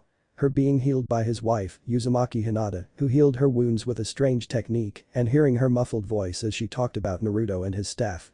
She couldn't recall what was said due to her being out of it from Hinata's ministrations. The door suddenly opened, making her jump and getting into a defense position. "Ah, you're awake." The girl who she quickly recognized as Uzumaki Hanabi, Hinata's sister, said cheerfully, coming in with a tray of food. "We were worried that it would take a while for you to recover, but it seems that you Taimanin are made of strong stuff. Glad to see that you made a full recovery, Igawa-san." "Uzumaki Hanabi?" Asagi said cautiously as Hanabi set the tray of food in front of her. "Where am I? How long was I out?" "You're in one of Naruto-kun's guest rooms above the La Fox Den. You've been out like a light all morning. It's late in the afternoon now." Hanabi answered in order. "Ni-sen says you shouldn't move around much after waking up. She fixed you up, but you were quite banged up when you came here." "What about the orcs? Is everyone alright?" Asagi asked urgently, remembering her pursuits and how they tracked her. "The only casualties were the doors, the carpet, and the orcs that came knocking. Other than them, no one else was hurt," Hanabi said brightly. "The orcs' leader survived the onslaught, but he didn't live to see the sunrise after we were through with him. Business as usual." Asagi looked shocked that Hanabi was talking about the orcs as if they were a minor inconvenience. She was worried that she had innocent blood on her hands, but everyone made it out okay. "You don't need to feel bad for bringing trouble to our doorstep, by the way," the pale-eyed girl reassured her. "We get it, you needed help and we were the only ones you could think of. And like I said before, we handled it. Now rest up. Your sister is working her shift and she'll take you home afterwards." "Wait." The brunette stopped in her tracks, looking back at her. "How are you guys strong?" She finally worked up the courage to ask. "Are you guys ex-Taimanin?" "Uffs." The look of confusion at that last part said enough, but it didn't answer the first part. "Let's just say that we're not from around these parts." She gave her a sly wink before she walked out the door. "Enjoy the meal. Free of charge." Asagi watched Hanabi go and looked down at the tray. On it was some sushi, sashimi, tempura, yakitori, rice balls, miso soup, and ramen. Hesitant, she slowly picked up her chopsticks, muttered words of thanks before she took a bite out of the sashimi. The moment the fish touched her tongue, she found herself eating more and more, the flavors exploding in her mouth like fireworks. "Delicious." She squealed, relishing the taste. "I wonder who made this." The Fox Den, first floor. While walking over to Kushina, who'd called him over for something important, Naruto sneezed into a napkin. "You okay?" she asked. "I live," he replied, tossing the napkin into the nearest trash bin. "What's up?" "Well, it didn't take long. Edwin Black called in for a reservation. I gave him the earliest that he was available. He'll be here next weekend, Saturday evening. He called for a table for 3, and I'm guessing those are his bodyguards to flex his muscles with," Kushina reported while looking quite peeved. "And from the sound of it, he knows what we did and might fish for information." Naruto snorted. "And he will leave with nothing. He may be some big shot in the underworld, but he'll be stepping into my world now. And if he presses the issue, he'll be leaving with a nice souvenir we have on ice, a little reminder to not fuck with us. Careful not to be so arrogant on this, Naruto. And it's best to be polite first as well. According to the orc before we killed him, Black does actually have a code of honor, and if he is just here to talk, then that's all he's going to do for now, anyways, so if you swing first, he will most likely retaliate brutally." "The noble demon, huh? I'll keep that in mind, being the respectable owner that I am." Naruto grunted. "We have a few days, so there's plenty of time to prepare. Also, has Sakura been told about her sister?" "Not yet, but she seemed to be in a hurry and looked stressed out earlier. She probably wants to finish her shift to look for her sister," Kushina said, with Naruto sighing. "She's finishing up a delivery right now. Have her report directly to me when she returns." "Right." Finally, Nakamura-san called with his usual demands. Naruto's eyebrows twitched in irritation. It just seemed like the poor blonde couldn't get a break. "And I declined on your behalf." It was the same BS as usual, though it sounds like he's getting desperate. Just last week, Naruto took a stroll to Tsuki Culinary Academy and saw it no longer had the look of an illustrious school young people dreamed of going to perfect their culinary craft. The main gate looked as if it'd seen better days, the building looked abandoned and dusty inside, no one was walking outside mingling and running late to classes, the trees and flowers around the campus were wilting. There was constant bad weather, which did little to improve the image. Worse, Tsuki was on the verge of being closed down. The overwhelming census to students and even the staff leaving was due to the stifling restrictions to creativity and the absolute focus on gourmet cooking. There were barely any students left to function as a school, and even those students were looking to depart. Surprisingly, even the troublemakers that might have made Tsuki a lawless playground left as well. All in all, it was turning into a ghost town school. HMP. I guess even he could figure out that his actions are costing him more than what it's worth. Makes me wonder if he'll actually admit he's wrong or whether he'll keep denying climate change while burning his bridges down. I guess only time will tell. Kushina chuckled. Just then, another blonde dashed into view, panting as she was already back in her casual outfit. Imden Naruto Butchu. Canoplus. Your sister's fine, Agawa-san. Naruto interrupted her, causing her to almost choke on her words in shock. Wait, how did you? Long story short, she got injured, stumbled into our place, and we took care of her. Come, I'll take you to her. He said, motioning for her to allow. When they entered the back area, he wrapped his arm around her. Hold tight. He said, using Hiraishin to teleport them both to his private quarters. Here we go. Whoa, what was that?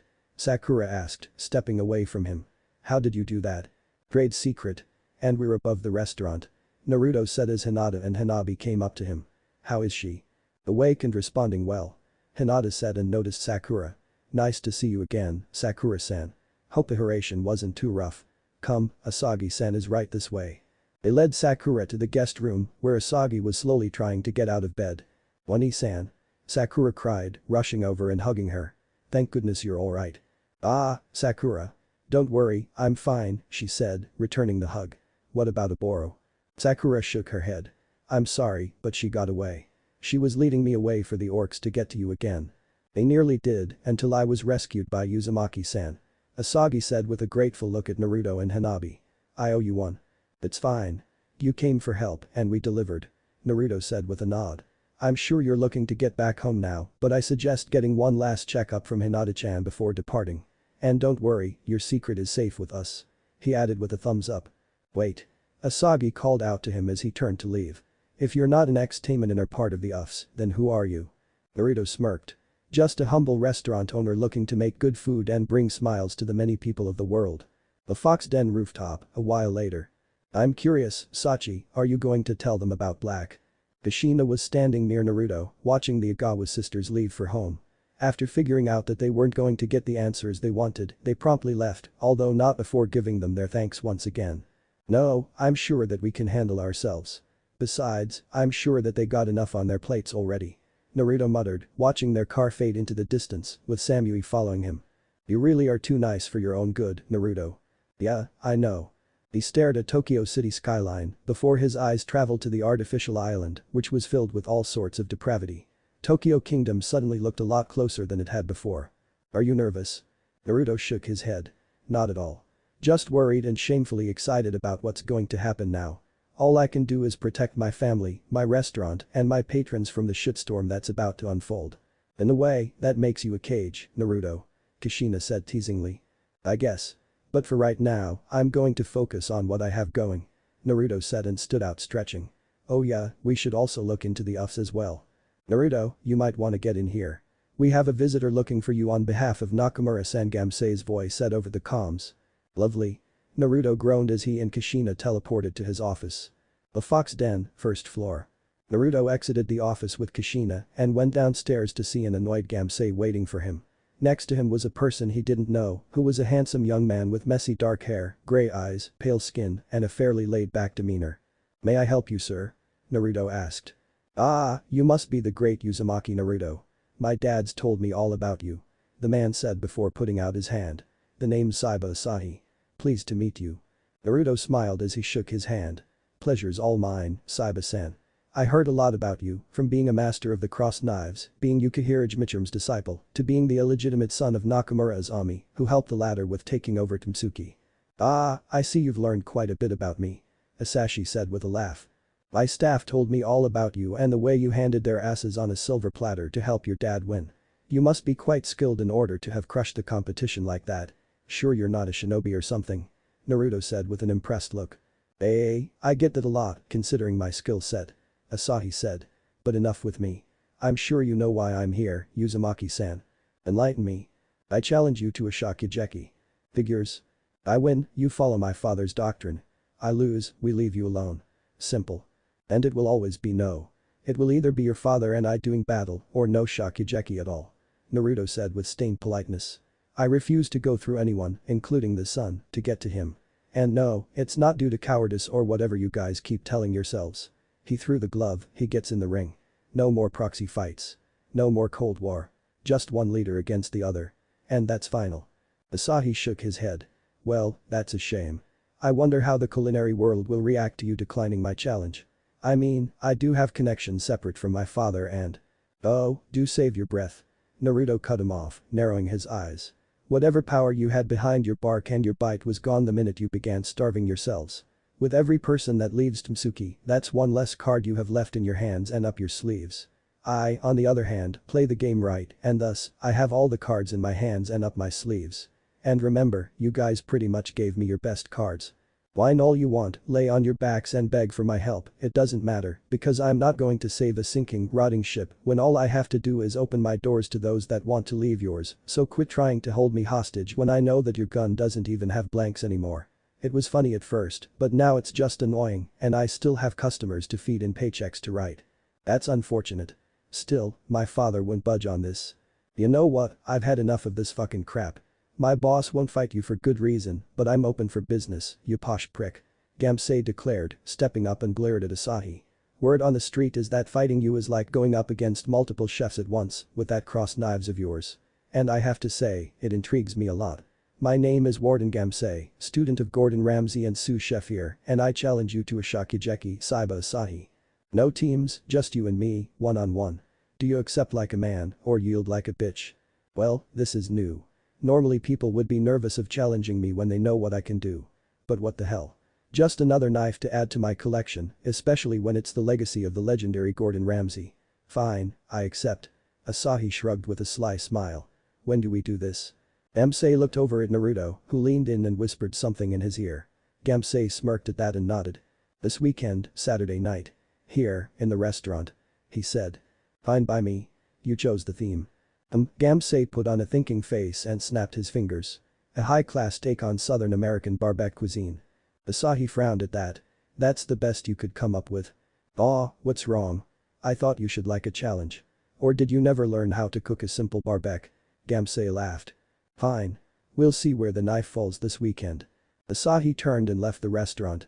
As the doors closed behind him, he turned to see the ones he'd defeated staring at him from the kitchen and smirked. See you soon, Arena.